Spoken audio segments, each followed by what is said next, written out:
The back seat. Check the back seat. All right, come here. Check the back seat.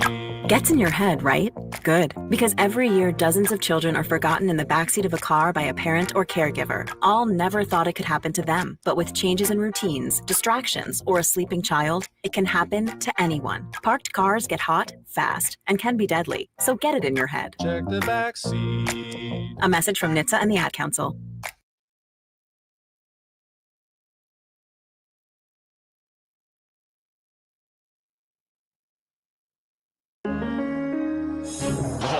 Crossover. Oh, killer crossover. Just crossover. It just crossed him over. Danced to another victim to the crossovers. Cross him up and sit him down. Crossover powered by Everlevel Concrete Repair in Omaha and everlevelconcrete.com. You want to talk into the microphone? I am talking into the microphone. Whoa, Where else can I get? Nick. How much closer you want me to get? Well, no, that's good. You were talking to the side of it, not the. He was doing the read. Look at this. I'm right here in the microphone. I don't know where else you want me to be. I swallowed the microphone as they tell you to do. Swallow the mic. microphone. I'm just trying to make sure we sound clear and good. Michael knows how to talk into a microphone. Apparently Talk to the not. microphone. Sorry, He was Michael. doing the read. Wow. He was trying to make sure he This is- read. My first time ever doing this. Nick's got a different nickname for you than I Josh guess does. so. He is upset because apparently I didn't mention him when I was talking about 1620 on the pregame show tomorrow. Everyone I said forgets John- that I I'm said the reason John we and start on myself. time. That Nick, Well, I mean, we are They on don't the say Monday Night marquee. Football with Joe Buck, Troy Aikman, and then they name everybody who's behind the Yeah, scenes. this Maybe isn't they like should. Josh and his weird movie thing where, oh, that's the director, even though Michael, you get can't see the excited for director. movie directors, do you not? Like if a director. Sometimes I won't watch a movie because of a director. See, John, you are the abnormal one. I am not the No, I'm abnormal a fan, but I also, that was my part of my major. I was a radio, television, film major, and so Mhm. yes, that was important to me. Well, that makes Learning sense. about directing, That makes sense, I guess, but Yeah. it's still silly. and I also believe in journalism, and so You need to tell me how it's silly. So an author comes that you pretend that you like I- reading, and an I author, read John Sanford books. an author that you like, Cormac McCarthy is An like author, new novel. An author. A director a- is the author of a movie. No, Yes. it's not. Yes, he is. Yes, he is. This He's is got No, crazy. complete no. He's got complete The control of the movie. screenwriter is the author of the movie. The They write the screenwriter- play. The screenwriter writes in what needs to be done in it, with also what's done, and then the director puts all it together and makes the movie. A director, the movie is there's no movie. You can have a silent movie I'm without not a saying screenwriter. you can't have a director. I just find it weird that people are just about the director. I would rather go. You don't think because the of reason why what the Spielberg movies movie are is. great is because of Spielberg? That's wild. What? You don't believe Spielberg movies are great because of Spielberg? Of course, it Giving all helps. the credit to the screenwriter. It But I helps. don't No, it get- helps. but- It helps. But I don't go to a movie because Spielberg's in it. I didn't go Back to Future because Steven Why do people watch Spielberg was Hitchcock involved in it. movies? I don't Because watch there was Hitchcock somebody movies. who wrote like some sort of screenplay, or was it because of Alfred Hitchcock? I don't. That's okay. I never heard your take with that. That's one of your weirder I ones. just That's don't something with care. butterscotch cookies. It's a pretty weird take. Yeah, Very we all know Fine. this. I'm weird, Thank you. That's see. That's but all I'm we also needed. smart. That's You're all not. we needed. So there you was go. The Yeah. part you said you're weird. I'm Yeah. weird, but I'm smart. Nice. How are you, Michael? Yeah, Michael, what's up? I'm good. Uh-oh. That didn't Uh-oh. sound like that. it. What's No, wrong? it was We four. had I to mean, talk you into it. 4 hours. I don't. I mean, talk he for is 4 hours. he is dressed in Camo, in yeah. camo. So I went earlier as a soldier. I had my soldier hat on, and then now I'm basically going as a person who used to have a solo radio show. oh, so this is your Halloween costume. My Halloween costume, Oh, right? Nice. No, actually, that's not true. So I got up this morning, went for a walk, a Halloween walk. A Halloween Oh, walk. yeah. Ruck. So yeah, What's the difference between a Halloween walk and a normal walk? one done on Halloween, Okay, and that's what today's was on Halloween. that's fair. Tomorrow will be Saturday morning. what is it November 1st kind of a All Saints Day. All Saints Day. It'll be I thought tomorrow's the blackout walk. Be All Saints Day It tomorrow. will be tomorrow night. oh, Yeah. thank God All Saints Day doesn't fall on Sunday. I'd be worried about Sunday. All Saints Day is the day that the New Orleans Saints received their team. That's why they're the Saints. Nuh-uh. Yeah, That's awesome. that is. I Why didn't they're know the Saints. that. They picked the name because that's when they received notification from the league that they were receiving a team. They also got their team because the Uh-oh. politicians. No, this is true. Uh-oh. The politicians in Louisiana got a big old. Well, there also was a lot of racism happening Mm. about national football. No. How This is about- not- This is This is also- not- this this is is also- not a stick to sports thing. Right. This is Racism. also part of the story. Yeah, of what was happening there. And so Yeah. a part of the deal that they made involved trying to make sure that they let some black groups in the city be involved in the ownership or in the building of the particular Didn't- facility. Didn't this It's a really good also story. have to do with, was it New Orleans that hosted the AFL All-Star Yes, game, and yes. that Yeah. got little Well, they ended up complex. having to leave. And They left. Yeah, they left. Yeah, Yeah, because they weren't letting black people play. all for an All-Star game. Crazy. Yeah. So all that ended up changing. And then, so part of the deal for building the Superdome, they had to have a certain amount of minority workers working on the Superdome as well. Which, by the way, was the built Superdome built on a on site top of a grave of site? a grave site? No, yeah. that's not great. but was the conditions of the team that they build the Superdome? No. That was later on. Okay. In 1972. Obviously, they played at Tulane Stadium to start. Yeah, off. I know. But yeah, I know they were at all that Tulane, was but I didn't part know. of- I yeah. didn't know if they No, said, no. "And you have to build this No. stadium." Because Tulane was actually, it had a Super Bowl. It was a right? big Yeah, stadium. it was a big stadium, and people liked going there. I That's the think home. That's the original Sugar Bowl. They built the Superdome because of the weather. Period. It rains constantly in New Orleans, especially in the middle of days. I would never have. I never would. You know how hot it would be in the August and September playing football outside in New Orleans? Miserable playing high school football. Miserable. And you have the mosquito issue, you have the heat issue, and you have the rain issue. I never equated New Orleans with rain. We get rain. So what happens like Florida type is, rain. you know how or, the weather works. So it I know gets how the really weather- hot. I know how weather works. It's really hot, and because of that, the barometric pressure moves or whatever, and then we get a storm, and then it becomes real muggy and it stops raining. Pretty much every day that happens. The I midday never storms, equated they're- it with that. Yeah, it's not like dangerous storms like you guys get, but just Well, rain yeah, showers. No, it's when you guys get dangerous storms.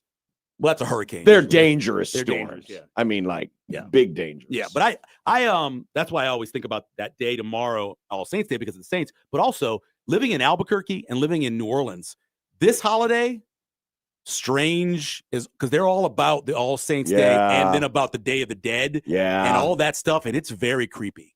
It's very Albuquerque creepy? too? This is the day, this little stretch here of when the worlds between the afterlife and now open up, supposedly. I'm not into all this, but my Dios de los Muertos. But that's Yes, but my that's aunt but that's a New Orleans thing. and Albuquerque. Oh, Albuquerque too. Albuquerque's a huge Catholic community.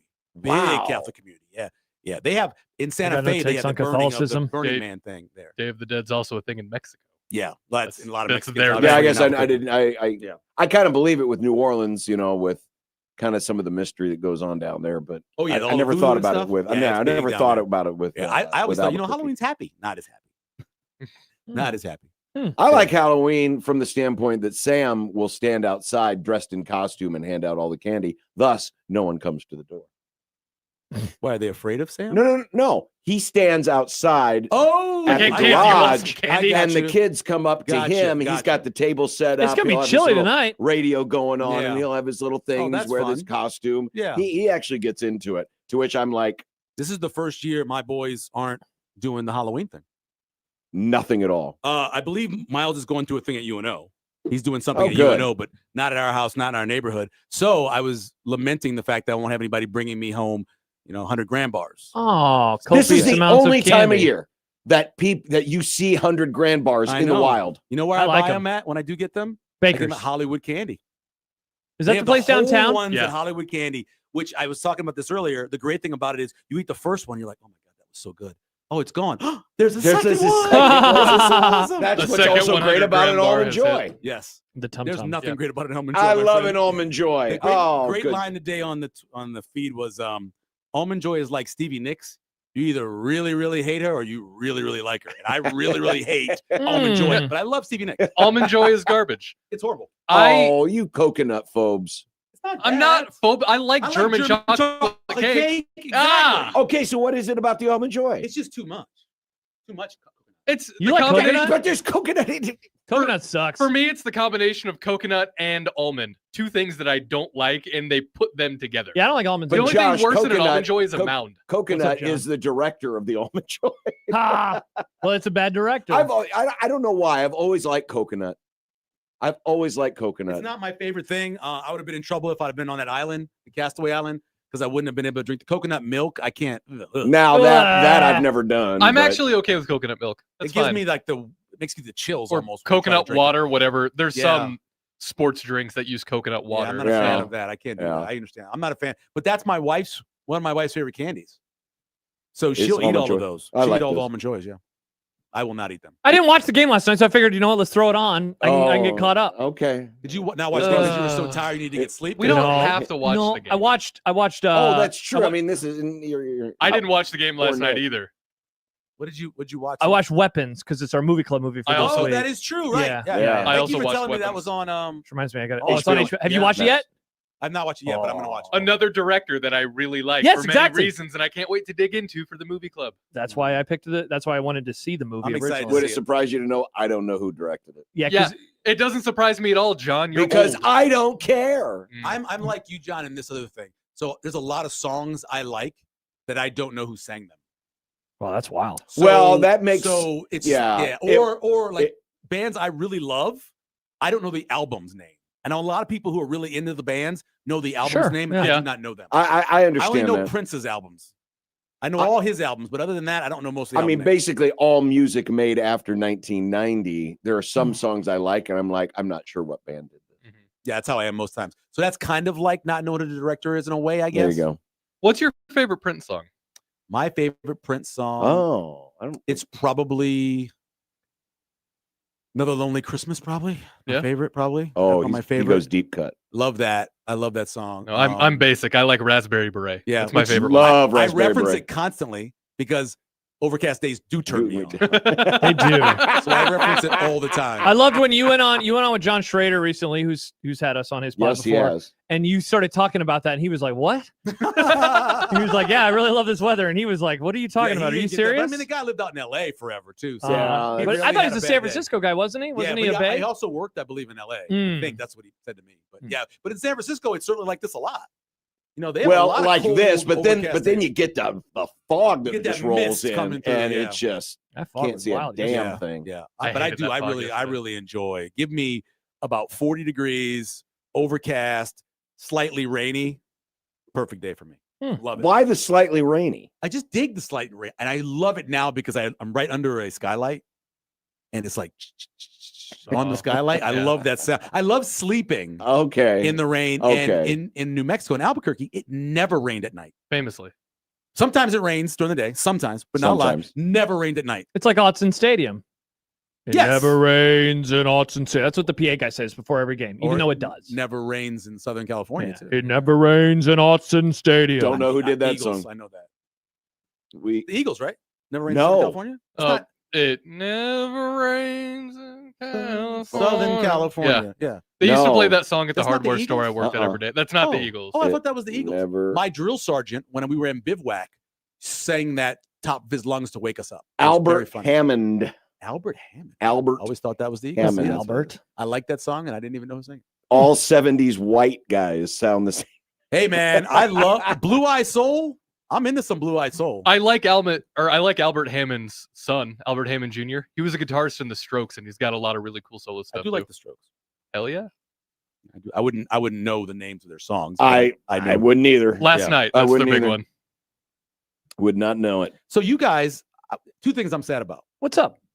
Okay, because of this whole talk about what happened with the contract and the rumors leading up to it, Uh-oh. we lost two great things we could have talked about all week from Monday. Oh. One was who are the coaches that Matt Rule hates? Yeah, because we he did. won't We sit with them. We never We did didn't get that. a lot of that. Yeah. That was awesome. I believe that Yeah. there's a Yeah. couple of them I could think of. And the other one was how Matt Rule finally said, you know, Nebraska nice sucks. Let's just be mean to people, which I think we need to talk about as well because he's true. Damon has said that for years. We need to not be as Whoa. nice as a fan base. And that's what Matt Rule said on Monday. So those are two things that would have had a lot of run. We could I do that think. with you right now. In the past, I think they would have had a lot of run. Do you think it? Does it feel like a big game around here? Like, do you think tomorrow's going to have a great Oh my- atmosphere? Yeah. You Oh, think yeah. so? Well, Okay. everybody, again, I always tell you guys, like, I run into different groups of people, and yeah, everybody is excited and Yeah. they're nervous and they wonder, and most of them think that Nebraska can't win, but Yeah. there is a lot of excitement. I don't feel it right now, but because it's a gimmick game, Uh-oh. they'll get up for it. And it is a big game. See, the thing is, here's why I will push back a little bit on the whole we're too nice. When it's a big game, Nebraskans show up. No, they show up. I only remember them. So they were mean in the Miami game. I've never seen Nebraska fans like that. There were fights in the stands. They were booing. Awesome. It was bad. Yep. But it was late too. It was 8 o'clock start, Bad. right? It was bad. Yeah, it was It was definitely a night game. Yeah, it was. I think it was 8 o'clock. I didn't finish we had to go and do the live from downtown. Oh yeah, you used to do the postgame show. Yeah, and you it had was to like leave. midnight, and people were throwing beer at us. Oh my gosh! Yeah, it was crazy. It was Good wild. grief. Rational. Crazy. People were just really drunk. Very and normal. they'd won. Oh. They Yeah. won the game. Yeah, they They did. did. But most times I don't have that feeling.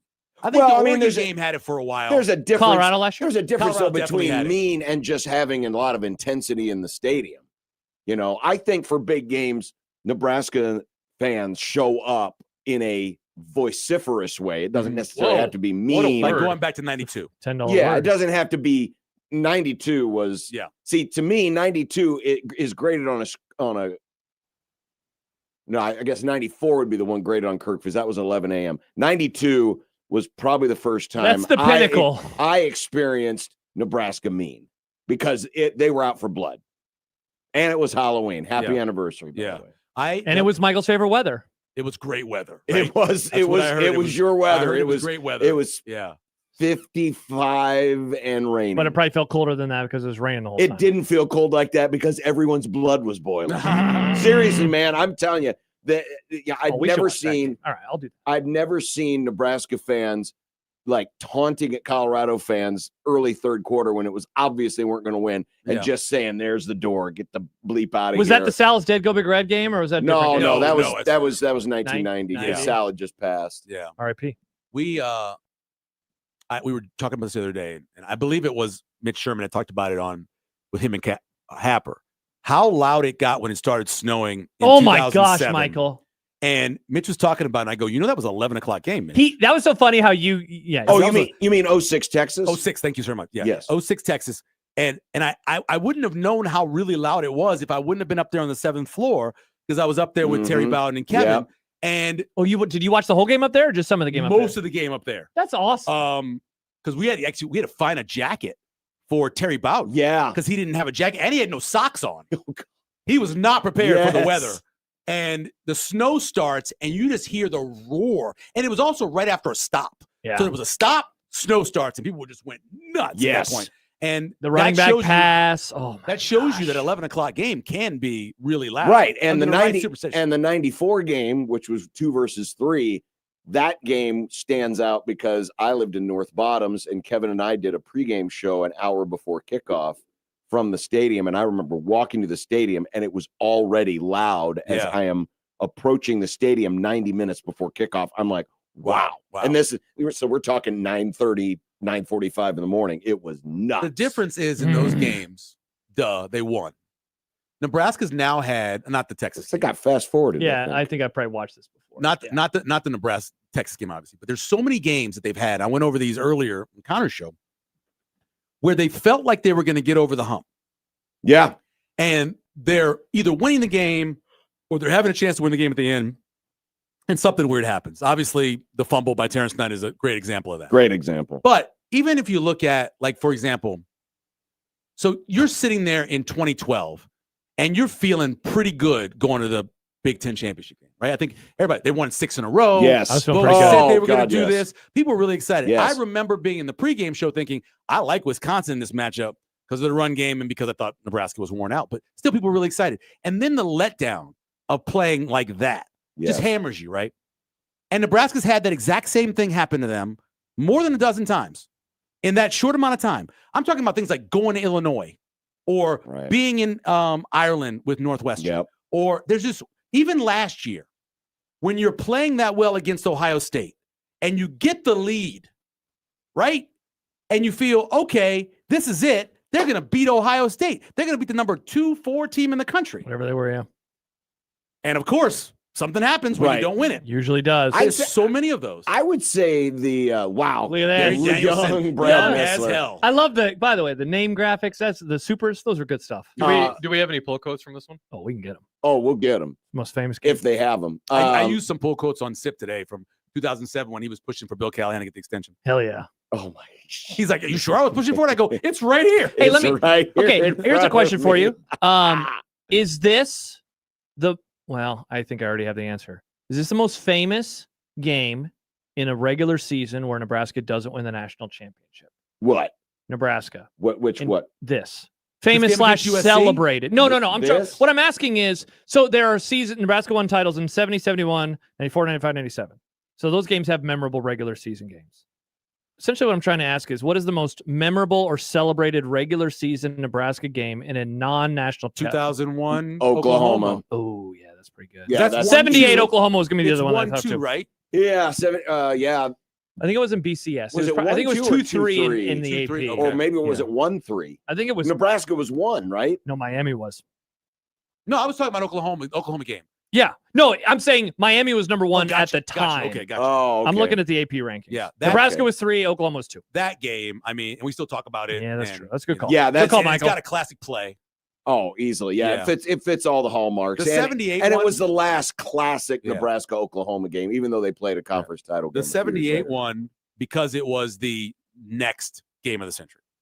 Because the 78, that was called the game of the century too. No, that was 87. No, I was Oh, 87. I thought they also called it in 78. Nope. But the 78 is the one where they fumbled 6 times. Yes. Okay. And that Nebraska ended finally won. Osborne's losing streak to Oklahoma. Fight says 19. And you would have liked that day too. It was about 38 Oh, degrees. yeah. So I've watch wa- that I've game. watched That that game game. is great. It's Because, a great game to watch. Tom Rude, right? Well, Had the big yeah. hit. Yeah, Rude had the big hit, Yeah. and then Who recovered the fumble? Anybody famous? well, that's a later hit. Oh, you're talking about the fumble with Billy Sims' Billy fumble. Sims's fumble was recovered by the governor, kickoff, but yeah. the kickoff that Yeah, the should have kickoff, been yeah. Nebraska ball, and Right. Tom was Well, you know, Tom think about was it. mad. It really shouldn't have been because he was out of bounds before that. he If you watch it, he did went look- out of bounds, and and you they know, didn't call it. and you know what it was? They didn't have the wide stripes back then. In 78, if you watch, the Oh, really? sidelines Yeah. are thin like the Oh, yard okay. markers, Yeah. and so it was kind of hard to see. But What a it hat. It I've looks like always he's out of wondered bounds. about It looked that. like he was out of bounds. By the way, Fight says, in terms of the question, 1959 Oklahoma for the real old heads. That's when they ended the Well- 74. How long was Their that winning win streak? streak? Yeah, the Bud conference Wilkinson? winning streak. Yeah. Bud Wilkinson. Bud Wilkerson. Bud Yeah. Wilkerson. Yeah. Yeah, that is a very famous one too. And did you know God, that Jerry. that both Baron von Raschke and Wahoo Yeah, McDaniel you told me that were in before. that game? Yeah, you told me that. Yeah, 59. That's crazy. yeah. Yeah. Whoa, is this true? 78 is the only time home or away that Nebraska has beaten a number 1 team, according to Dave Fight. That's insane. It's the only And time not, they've not done bowl it at game, right? home. I think he's saying so. Nebraska Not even in a bowl game. apparently not in a bowl game. Oh, That's wow. crazy. What a stat, Dave. Yeah, Huh. because when Nebraska went to a bowl game for a national title, They they were were always always number number one. 94, 95, 96. Yeah. I Well, in don't- 97 they Not played. They were 97. number 2, but they Yeah. played number 3. Play number 3, right? Yeah. Sure. And then in 70 Yes. they didn't play the number 1 team. because they were number 3 coming in. Number Wow, 71 they that's were the number 1 only team. win over number 1. That's crazy. That is crazy. What a stat, Dave. Yeah, that's a great stat. Wow. So look at that. John was right. 50 degrees. Look at that. Oh, Cloudy drizzle. I sat at the very top. Basically, I'm right underneath where that camera shot is. Kicker's got gloves on. That's Byron Bennett. Uh-oh. Nebraska has, excuse me, not Nebraska. Oh. USC has not won a game, at least as far as I go back, in under 60 degrees. Oh that I my- can find. Since I just went back to 2001 as far as I went Really? back. Because most of their games Well- aren't over there enough in that time of year. right, Yeah. the only one that would probably qualify is Utah. Notre Dame. Well, Notre Dame, they never Oh. play. For some reason, they don't usually play Notre Dame in the November. They only spot. play them in October. It's always October. Yeah, yeah.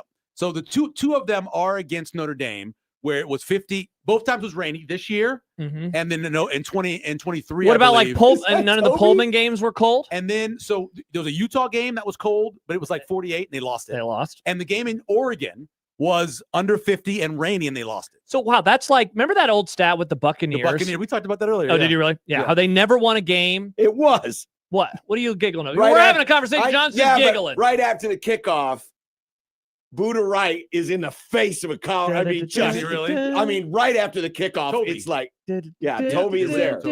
Toby is there and just goes insane on My him. favorite part about And oh there my it is. gosh. There's the tip. Travis Hill with the pick. I love how everybody just looks like they're going to slide all over the field on this game. Yeah, and every then play. the shoulder pads are Oh my just God. Oh, so they're huge. I forget, John. Were you in the stands or were you upstairs? Yeah, for this yeah. game? I was. You I were was actually in the stands. South Stadium, Oh my top gosh. middle. You will never have more fun at a sporting event than you had at this one. We had a blast. My friend and I went to this game. We had an absolute blast. Yeah, I'm basically right under where this camera's I'll at. never forget when Coy Detmer broke both collarbones.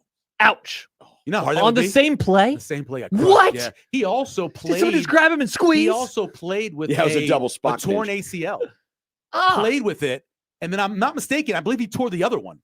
while playing. Oh my With gosh. one. How many Yeah. Detmers were there? There Two, were, I know, there were Ty just and- two. and Coy. Ty and Coy. only two I The knew, only- yeah. yeah, Only the two I ones knew, I yeah. remember. Dude had glass bones and paper skin. Ouchies, but he He still was made it Mr. to the NFL. Glass. Paper. I should have skin. known because the kids I called need to me re- Mr. Ooh. I Glass. need to rewatch that movie. I've Ooh, only I seen it saw once. a Ray Love that movie. Carruth sighting. I didn't like it very much the first time I saw it, which is the only time because I think I was expecting something else I from it. just watched Split for the first time the other night. And you know why I watched it, Michael? Because of the director, Oh, okay. M. Night Shyamalan. Yeah. I think if you go, have you gone, you haven't gone back and watched it? Unbreakable? I've only seen it one time. All right. Man, I'm telling you, man, it grows on you. I've seen Really? it probably, I had it on VHS and watched it like 4 or 5 times on VHS. I love It that. is not available for free Derek anymore. Brown playing Split, fullback. Split is Look the at only this. one of those movies I've ever seen. I haven't watched any of the others. Mm. I feel like I should. I remember in the theater for Split, my wife's like, he just drowned in like 2 inches of water. The- She's like, There's it's little 2 inches of pipsqueak water. John way up there in the South Stadium. Look at you. Derek Brown. Yeah, don't fumble the ball in the playoffs. That's another former Saint. I have Howard no Hughes, man, takes he's on any of hell these. of a returner. I don't know any of these dudes. Will hell of a- Washington only I catches know Lundberg. touchdowns. And Will I've met Shields. Lundberg. I know Will Shields. I met Leaguer? Zach Okay, Leaguer. it's not Fremont with 2 E's, you dumbass. That's funny. Jeez. Fremont. Good Lord. Fremont. Whoever's running that God, thing I love for the- It was ESPN somebody is that went to probably school like in the Fremont. direct. The Probably- graphics are so good. Oh Yeah, my they're so good. They They can't even are. Spell No, right. not the spelling, John. Just the look. Ooh, that was hot. Oh yeah, a little too He fast. could there, have just Tommy. kind of tossed it underhand. A little too Yeah. fast. Were you at the Kansas game the next week? Yes, Oh, and that man. was cold. Really? Yes, it wasn't like misty, but it was cold. I remember a lot of people leaving early Offside. for that one Soft. because, well, back-to-back weeks, Night games, right? Well, the next one was a night game. back-to-back weeks, Nebraska played because this game, the two teams were tied, It- in Oh, the I eight? remember that. in the yeah, AP in the poll. AP, remember seeing that. 8 yeah. versus 8. Yep. Isn't that and what it then was? I think KU was 8 going into the next. Yeah, Yeah, that'd that's be what it two says. top When 10 you look teams at in a that on row. Husker Max, it looks very funny. That's Yeah. awesome. Yeah. Oh, and Nebraska just smoked. So them. who is the coach that Matt Rule walks into the bar or the restaurant and sees him and goes the other way? Out of the Big Ten. Signetti. Oh, That's one. So I think Signetti, there's no way Signetti's at a bar or restaurant. Well, Well, leave that's the house. That's probably But true. You really think so for him?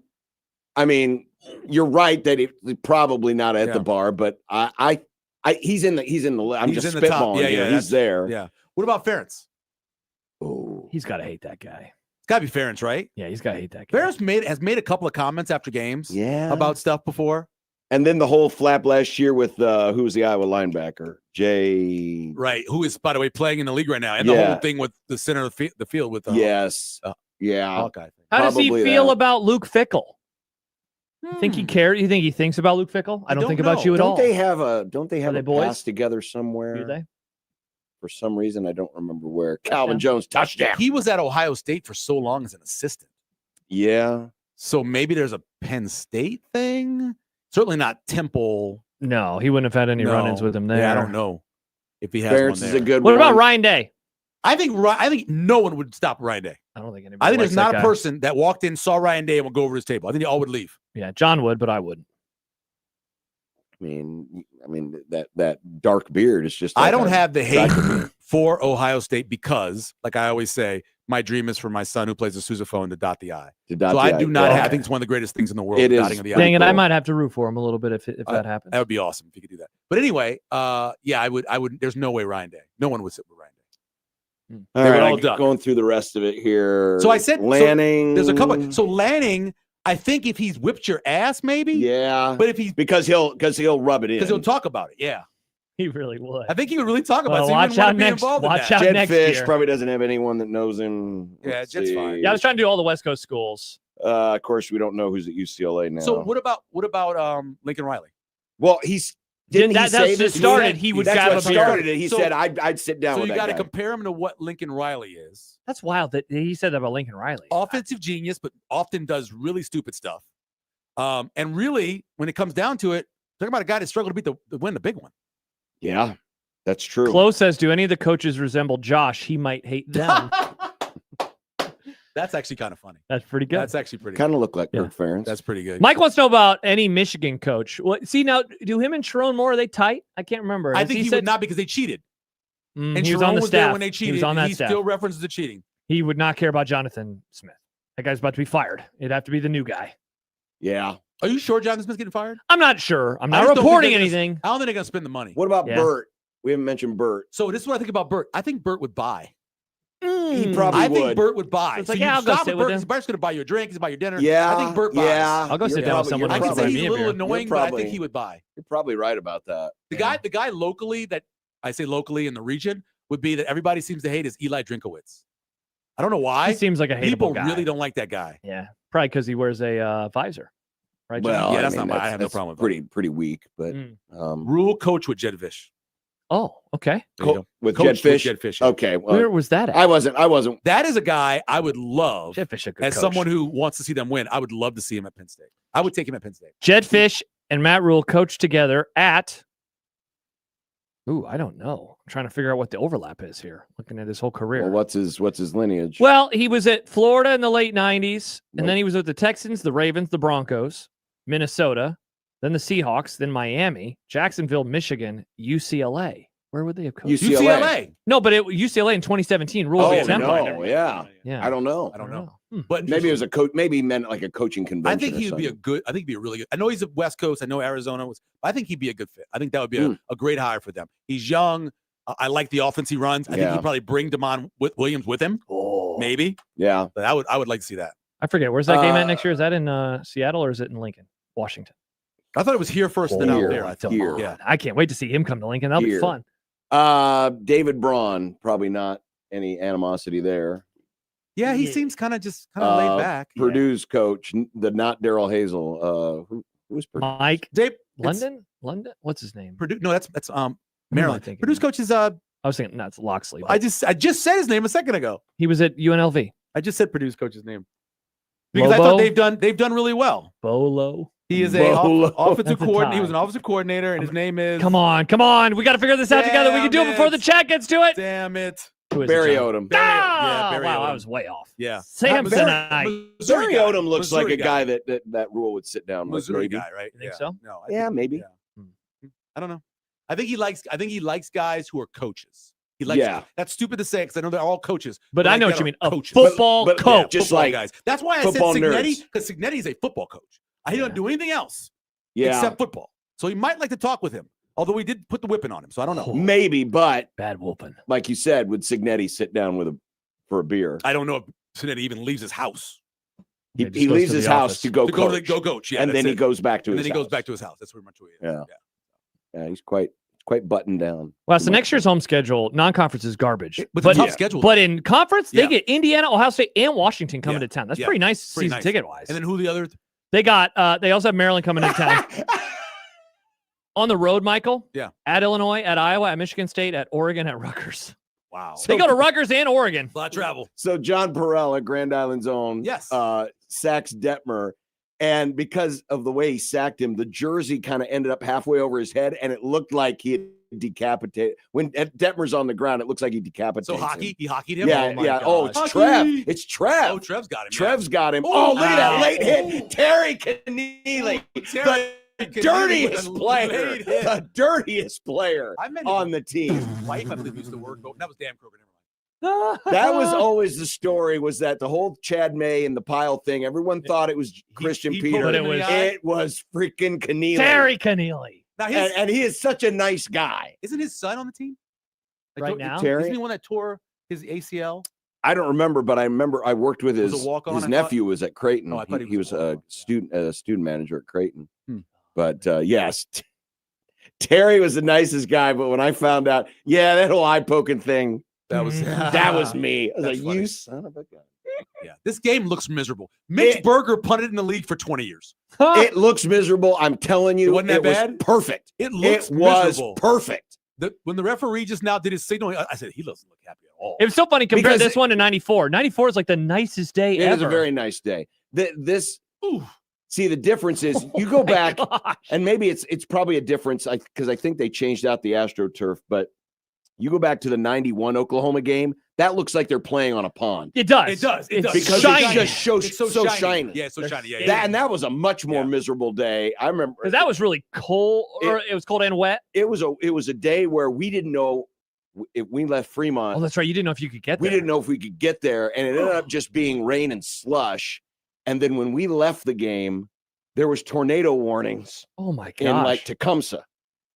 It was Oh, one of those well, Matt deals where Davison. it was one of those deals where the frontal was cut. So it was really warm to the south, really cold to the north. We got a ton of snow that night, but it was a great Last thing experience. before I leave. Yeah. Oh crap. Who is the 2:30. defensive player that provides the pop? I use a wrestling term early on that gets the crowd really going, kind of like Tommy Hill did, or kind of like Buddha. Was it Buddha that did the hurdle? Who did the hurdle against Michigan State? Was that Buddha, right? Oh, I don't remember. Remember the hurdle? Yeah, The I remember. initial I just sack? don't remember who it was. I think it was. Was right, it McCullough? Was it McCullough? Because Might have McCullough been was going to be McCullough. my answer for your question. Jason McCullough. Okay. I thought it Screams was off right the that edge. did the hurdle. Yeah. Jade Maava tries to move. I He's want unable to say, to. I want to say, Late jump by the offensive yeah. tackles because it's so loud. They don't hear the snap or they don't hear the clap or whatever. I think Sierra Wright will have a play in this game, I do, but I too. don't know if it's going to be early enough Yeah. to be the It pop. could be the pick six that Tommy Hill had. Sure. Yeah. That's Can't certainly wait to hear possibility. you guys discuss this more on 1620 the pregame tomorrow. It's all about road. Because you're and allowed home to go to the splits. game. This is cool. Allowed to go to the game, exactly. You'll be in the and I'll building. have plenty of time to prep because thanks to Josh's terrible suggestion, I don't have ESPN anymore. Yeah, that's hilarious. John He'll just be back joined by Saturday YouTube. morning. Yeah, He'll be I back think by so Saturday too. morning. You think so? I think You by think- Saturday. Usually it's by Saturday morning when it happens. This is the first carriage dispute I've had. Oh, really? in I've had a lot of them.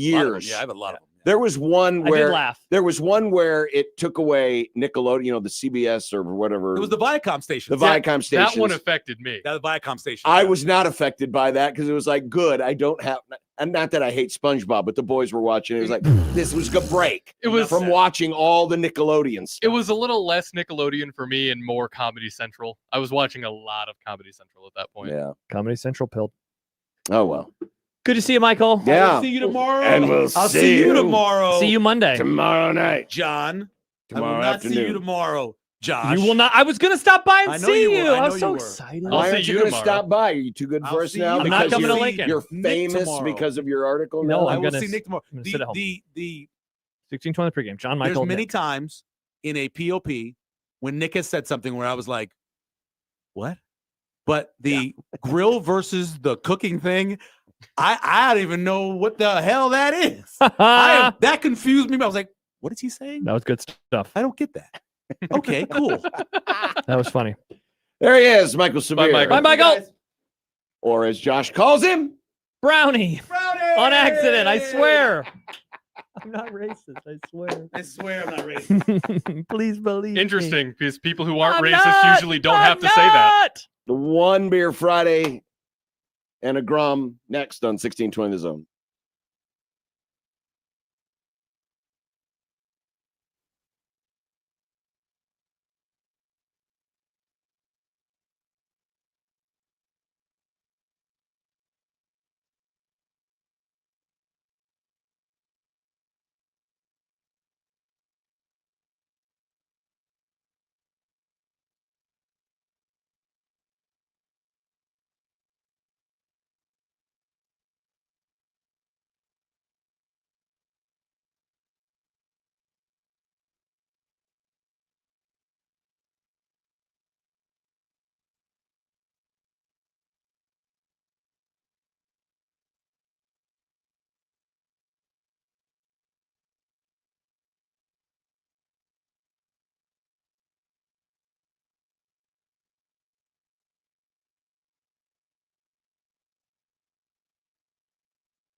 now John, 1620 the zone. Husker Athletics, Creighton, and yes, UNO. Don't miss a moment, they'll give you your fix. They're on every day from 2 until 6. Spend your afternoons with John, Josh, and Nick.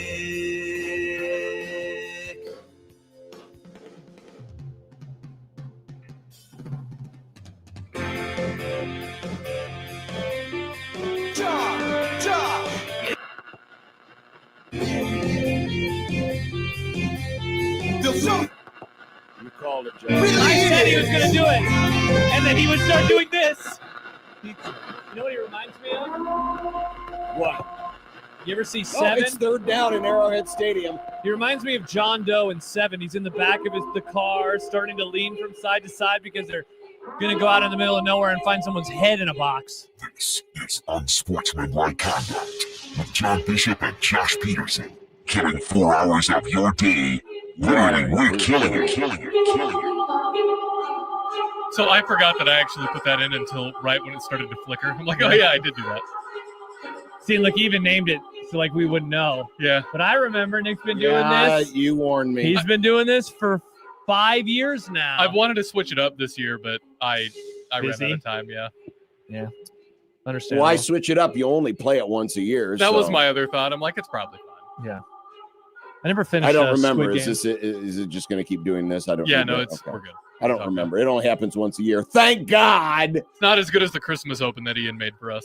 That's true. That you'll hear that in less than 2 months. I love the Can Christmas you believe Open. it? We are now, John, into the holiday season. Why do you do this to me, Josh? What am I doing? I'm just telling you. Why do you keep telling me the passage of time? You don't like Thanksgiving. You don't like giving thanks for. I like Thanksgiving, but no one knows about Thanksgiving because they're already on to Christmas. You're getting tomorrow, triggered. Tomorrow is All Saints Day, which is the trigger point for everyone. We got to now surrender our programming to Christmas music. This is and crazy. Here comes all the Christmas stuff. This is crazy. Oh, what's this inconvenient day in the middle of November? I'm trying to celebrate I don't it. know, but there's a Why are you parade and a triggered? football game. I'm trying to celebrate it. I'm trying to celebrate Thanksgiving, and you're not allowing me to celebrate Thanksgiving. I would like to give thanks I would like to to believe you but I and think, you. But I think you're And just doing this to troll. I love Thanksgiving. Is my favorite holiday. What are you talking about? It's the best holiday. Yeah, you like it so much that you bastardized it a couple of years ago by celebrating Christmas on it. My family was only in town for Thanksgiving. I'm Well, sorry, that's- John, that my family moved away. Not like you're a bunch of hillbillies from Fremont. Yeehaw! We're only in Fremont. Ow, ow, ow, ow.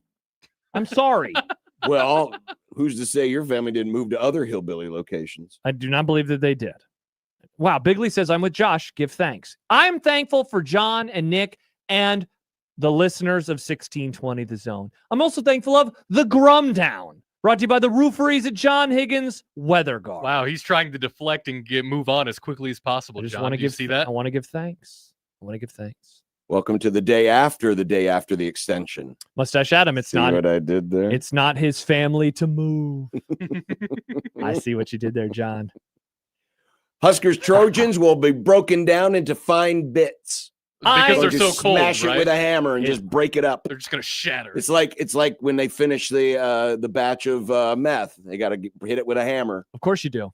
Got to break it up. When I was a young lad, at the end of every month in elementary school, we would have a school assembly. And if you weren't an idiot that got in trouble, you got to go to this. And they would bring in an act, right? Like we had a magician one year. We had this science nerd guy one time. He put a rubber ball into nitro something or other that made it freezing. Oh, yeah. And then he threw it against the wall and it shattered everywhere. Cool. That's tomorrow. We would do that a few times. One time we had Scott Kelly, I think, Don't know who that is. astronaut. And Oh. then another time we had the history of dance guy. Remember that? I do. He just showed up. But that was years after Yeah, that's that pretty video. crazy. What else have we got today? I just Ken? thought of John. something. What if Walt up? and Jesse had decided to break up all that meth and sell it as throat lozenges? That's What would great. that do? The You get really FDA hot. probably would For have any come of the after meth heads in the audience, what happens if you just sucked on a rock of Hey, meth? we just mentioned Fremont. Let's hear from them. Well, you could probably make more money. They'd make less money Oh, selling stop it as a fruit. celebrating over there. Stop celebrating. Not only are we going to break down Nebraska and USC, we're going to broken up the Week 9 NFL schedule, the Week 10 college football schedule. Noah Eagle here in just a couple of minutes. The man on the call. Nice. Let's go. Kent's Movie Club, Weapons. Mm. Can the Blue Space Jays wrap it up tonight? Awesome. It's a One Beer Friday presented by Cross Strain Brewing. Look at this topic. And do you have YouTube TV? Do you now regret it? The Yes. funniest thing is that John just signed up for it, and now we don't have ESPN anymore. I feel terrible. I've been like, John, YouTube TV is I'm not great. gonna miss it tonight, but Tomorrow we need it. I'm gonna be. I like waking up to College Game Day. I don't, but I like waking up and watching college football eventually. What's really great about this is I've been thinking hard about getting YouTube TV, and now It'll be. I'm with Michael. I think we're gonna have it. I mean, it'll be back some point. at some point. I don't think it'll be back. I'm tomorrow. concerned about Monday. Cowboys are on Monday Night Football. Though, you know what? But I don't have ABC. I have an antenna. I will have to, or I'm going to my parents' house. I don't know if they have an antenna. I'll figure it out. Hook the antenna up to one of your billions of TVs. I'll be at my parents' house. You can get a cheap antenna and just hook it up. I to have the back mine. of the I'll just TV. bring it over if I have to, or we could go out because I do have family in town. We're going to eat. That's your Grum Down presented by Grum the Down. referees at John Higgins Weather Guard, 402-951-1620. Look at that. Prairie Flower Casino Zone Hotline. Nice. Oh, Neil Anderson and the Chicago Bears hosting Neil the Cincinnati Bengals on ESPN's Sunday Night Football. in 1992. Let's see. Equitable Bank Zone Inbox. John at 1620thezone.com. Josh at 1620thezone.com. At Equitable, we take banking personal line to the first ring. We need a poll question. Who's going to win tomorrow? On the JTech Construction Zone Twitter feed at USC 1620. The team whose primary color is red. I will put that up here during the break. I guess I should relook at this. What, the line? Yeah, what is it? Is it still 4.5? Yeah. Do you agree with this? It took a big old dump on USC. Like me this morning. Scott asks or says, Josh has the Friday vibes and John looks like it's a Monday. Poll question, does John look like it's Monday? I mean, I was up at 4:50 this morning to work. Baymon says, I will not be there, so we all lose. I am not allowed. I will not be attending the game tomorrow. Why not? They said no credential for you. I think the second you step foot anywhere near Memorial Stadium, a firing squad shows up. And I'm not kidding. They said no credential. That seems rather dangerous if Josh arrives in a crowd. I'm sad. Last week I was thinking, I think I want to go to this football game. And then somebody reached out and said, do you want to work this game? And I said, yes, I would love to be there. But I will not be. At least I get to hang out with my sister-in-law and my wife tomorrow, eating soup, I believe, which I like now. Which you the like Halloween now. meal. Halloween soup. No, it'll be November tomorrow. November soup. Yeah, the line's 4.5. Oh, hello. After it was 6.5 most of the week. Ben asks, could I go in with a ticket? I could. I'm not good. We don't know. Money. Remember, they got them the face scanners. scanners. They got them scanners. I don't now, want to. I don't want to spend money on the game. An alarm will pop up, and then you'll. I'll go double down a check trap door. there at the check-in points to see if there's wanted posters of if you see this man refuses entry. Glass half full or glass half empty. Not going to be at the game. Sad. Glass half full. Don't have to deal with traffic, and I get to go to a bed at a normal time. Though the Utah Cincinnati game is on now. Hopefully I get to watch it because it's on ESPN. But yeah. Charles says that I can have his ticket. That's Wow. true. Another glass half full. Don't have to wear a reflective coat. A listener offered me one, and I said, sorry. Can't do it. Don't think I need it anymore. Coming up next, Noah Eagle, who will be on the call for NBC. Nice. Here on 1620 The Zone.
Welcome back. 402-951-1620. Poll question is out right now. Pick me a winner, Bobby. Does USC win and cover the 4.5? Does USC win, but Nebraska covers, or does Nebraska win it outright? Go vote now. JTech Construction Zone Twitter page at USC 1620. Tomorrow night on NBC, it is Saturday Night Football. Saturday Night Big Ten football, to be exact. Noah Eagle and Todd Blackledge on the call for Nebraska and USC, and we are happy to be joined by half of that crew. Noah Eagle joining us on the Prairie Flower Casino Zone hotline. Noah, welcome back to Nebraska. I appreciate it. Good to be back.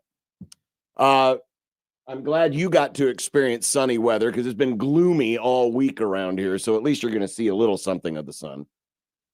Yeah, I take the win. You know, vitamin D is always welcome. We are happy to be in the football weather period of the season, as everyone likes to call it. And I know that Matt Rule's hoping that it's as cold as possible tomorrow night. I can tell you that much. No, you were in the building in State College a few weeks ago for what was a potential turning point matchup between Penn State and Oregon, where the Nittany Lions are hoping. And it was a turning point. Yes, it ended up being one, certainly not the way that they hoped it to be. I wonder, big picture to start, like tomorrow doesn't have the same stakes for Nebraska, but do you feel kind of similar vibes in that they're trying to get over that ranked win hump that they have been searching for? They're trying to, Matt Rule's looking for his first kind of signature win. Is there any comparisons to what you saw a few weeks ago in Penn State?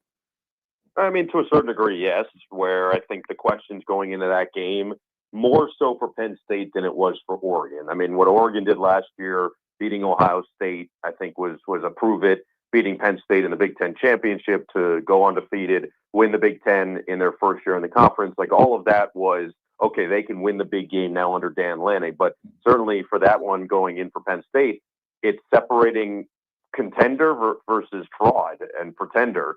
And eventually, obviously, we saw the bottom completely fall out after they lost that game in double overtime. And so I think you look at this game, and we were discussing it on our way back from the meetings with Nebraska just now. Todd actually said exactly that. Like, this is a huge game in terms of what are these teams moving forward. Is USC a team that can go on the road and win a gritty, tough, ugly game in the Big Ten? Are they at that point in the Lincoln Riley experience? Is Nebraska at the point that they can beat a ranked team in a game they have to keep their college football playoff hopes alive? And both are in this mode of, hey, we're trying to get back to the promised land that we were at many, many, many years ago. Well, this is the first step in doing that. This is not the final step. This is not, hey, you win this game and you're all the way back and everybody can talk about you being a title contender. But it is the first step of, okay, you're for real now. This is someone that moving forward in the years to come will be taken very seriously. How excited are you to see the new and improved Emmett Johnson? Yeah, very. The guy's running as well as anybody in the country right now. And I think it just seems like he gets better. I know all the coaches have talked about this. I know you guys have talked about this, and Emmett probably has mentioned it at some point himself. His teammates certainly have. He gets better as the game goes on. I think he's getting better also as the season has gone on. It just feels like he can do everything. There's no holes in his game. Pass block, yeah, no problem. You can leave him out there for a third down. Catching the ball out of the backfield, making a man miss, and then going and getting another 20 yards. Yeah, he can do that too. Running a legitimate route, you put him in the slot. Yeah, he's capable of doing that. And then obviously you hand the football to him, and just good things keep happening. And if they're going to win this game, we've seen the two games that USC has lost. It's been because they've gotten gashed up the middle running the football. Against Illinois, gave up a ton of yards, and then 2 weeks ago before their bye week, we did that game at Notre Dame, and Jeremiah Love and Darian Price just ran all over those guys. I mean, it was the first game in the career of Jeremiah Love, a guy who's been a Heisman-level candidate over the last 2 seasons now, that he's gone for over 200, and he did it with ease. He actually set a record in the USC-Notre Dame all-time matchup, which is one of the great rivalries in college football for most rushing yards. So if Nebraska wants to win, it's going to have to come down to Emmett Johnson really owning first and second down. No, you mentioned talking with the coaches today. 2 weeks ago on a Friday, they allow 9 sacks versus Minnesota. Huge talking point going in. And last week, they only allow 1, and it came on a play where they lost a lineman for the season. How confident are they that they have figured out the issues that they showed in that game and that they've showed throughout most of this season in terms of protecting Dylan Raiola? Yeah, I think figured out maybe isn't the right word. I think made progress is probably the better way to describe it. And they feel better about where they were, and they like the way that the offensive line is played as a whole. But there is concern that they're not super deep, and obviously you lose two right tackles that are incredibly important to what they are trying to do and what they have done to this point. That's going to be a challenge, and so we're going to see it now with Turner Corcoran going in there at the right side of the line, and if he can hold up and play well enough, then they should be okay. But this is a USC pass rush that has had some really top-tier moments this year. I mean, they're top 20, I believe, in the country. Let me actually go find out my notes, make sure I'm correct. They've had 21 sacks, which is 15th in the country and 4th in the Big Ten, and they've gone for 140 yards. Like, this is not just a team that's got athletes and they're going to make plays around the field, which they're capable of, but really, when their defense is at its best, it's because they've stopped the run early and then they can get after the quarterback. And we've obviously seen both the positives and the negatives with Dylan Raiola coming out of the pocket, extending plays. So, yeah, it's going to be of the utmost importance to block well and to pass protect. And so I think this is probably an even bigger test than what Northwestern was last week. But Northwestern, there's so many people outside of this state probably that look at that game and say, man, well, they're supposed to be Northwestern. No. Northwestern's a good football team, well coached, well disciplined, line it up, and they're tough. They're going to make you earn it. And so I do give them a ton of credit, the Huskers, for the way that they've handled themselves last week in particular and coming off of that embarrassment from a week earlier. Noah Eagle on the call tomorrow night for NBC joining us here on Unsportsmanlike Conduct. Where is it that you see Nebraska's greatest edge in this matchup? Actually, I thought what Matt Rule said to us today was pretty spot on. I don't know if I look at these teams and say that, like, hey, this is a huge advantage in this specific area. This is a huge advantage in that specific area. He said it pretty straight up. This game's just going to really come down to who plays better, who does what they're supposed to do better. This is not one of those where you feel like a matchup is skewed heavily in your favor. Now, you feel like Emmett Johnson's going to go out there and he's going to play well. You feel like the secondary for Nebraska is going to go out there and they're going to play well because they've played well all season. So now, if you're asking, okay, what needs to happen? Well, it's the other stuff that hasn't been as consistent. Is the pass protection going to be there? Are the wide receivers going to consistently find separation against an athletic and rangy USC defensive backfield? Can you get tight ends more involved? Obviously, Luke has had an excellent season so far, and clearly there's trust between him and Dylan. So I guess my curiosity is, where do you find that edge? The return game would make the most sense just with what Nebraska's done this year, but USC's on high alert. And that was probably the first thing that Lincoln Riley brought up to us was we have to stop the return game. Usually when I ask keys, I do this every week with coaches. Say, what are your biggest keys for this game? Almost every single time, stop the run is the first thing mentioned. And this is the first time I can remember that stop the returns was the first thing mentioned. So I think they're going to be extra keyed in on all of those and try to make sure that they don't get beat that way, given what happened last week. So again, I think what Matt Rule said is probably spot on. It's just going to come down to who plays better overall. No, you mentioned seeing USC when you did. You saw them against Michigan. You saw them against Notre Dame. And I thought those two matchups were kind of interesting because on one hand, the game against Michigan was one of those classic, well, yeah, they're going to play a more physical brand of football and they're going to get beat. And they did not. They dominated the Wolverines that night. And then, they had some weird play calling in the second half against Notre Dame. The weather, of course, went against them and they lost that. Like, what did you learn about them over the course of those 2 weeks as it applies to tomorrow night? Look, I think it was hard. I think what ends up happening is the Michigan game, everything goes right for them. But the biggest key in that game was that they ran the football so effectively. And it was crazy because you go into that game and Wayman Jordan at that time, I think, was either first or second in the Big Ten in rushing. And Eli Sanders was this great pass catcher as a backup out of the backfield and was running it effectively, averaging 5.5 yards per carry himself. And both guys go down early in that game in the first half. Wayman Jordan goes out and they're hopeful that he's coming back by the end of the season. And Eli Sanders is now out for the year. So you lose your top two running backs. And their third guy was actually hurt leading into that game and was really only dressed up as an emergency guy to the point that they got fined for even playing him that game because he was on the injury report. He was listed as out. And so they went to a walk-on who was their fourth string running back in King Miller. And King Miller ran all over Michigan. He had 158 yards. He had a long touchdown.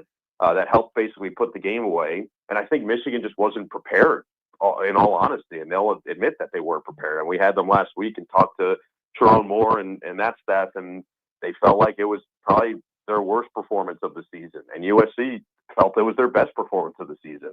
So I think the first part is that's what they did so well was they ran the ball incredibly well, incredibly effectively against a Michigan defense that rarely gives up that type of number on the ground. And then you look at what Notre Dame did is they just completely shut off their water. And everyone always looks at these air raid guys, and I think people in Nebraska now understand it better because of Dana Holgerson being here. But I remember the first year Lincoln got to USC. He had Travis Dye as his running back who had transferred in there. And Dye was one of the best backs in the country that year. And everyone's like, man, this air raid system isn't the same. And you talk to a lot of the coaches who either played against it or within that system. They go, no, this is exactly what it's supposed to be. You want perfect 50-50 balance in an air raid because you need to keep the defense to keep guessing what's happening. And what happened against Notre Dame is they shut the water off on the run game. The offense became one-dimensional. And now when it's one-dimensional and you can't get explosives like they're accustomed to on the ground in particular, now that Notre Dame defense is also keyed in. On top of that, I think the one thing Notre Dame has that very few schools in the country have. Now, you can make the argument that the Cornhuskers might with Andrew Marshall, the way he's played this year, but Leonard Moore, their cornerback, their number one cornerback, is probably the best cornerback shutdown guy in the country. He is absurdly talented. He's only a sophomore. Played last year as a true freshman and was a key piece in getting to a national championship game. He's special. You don't get that often. And when you got a guy that's that special, he can single-handedly shut down Mekhi Lemon, which is basically what he did. Mekhi Lemon was almost a non-factor against Notre Dame. So you can't run the ball and you can't get it to your number one playmaker. You can't do offensively the things that you're accustomed to doing. I think that's what happened. That's what we saw from USC 2 weeks ago. So I expect them to be better. I mean, they're coming off a bye week. They're going to be ready for this challenge. And they know how important of a game it is for them, not just for their record, but for the narrative we talked about. Noah, last one from me. And I have to imagine you guys probably were wondering about this with Lincoln Riley, but I mean, he's made a lot about the travel stuff over the first 2 years for USC in the Big Ten, including going into that game against Illinois, about a month ago. Now, that was, of course, different body clock-wise. That was 9 a.m. This is not, but that's a huge storyline with this team is why do they struggle so much going east?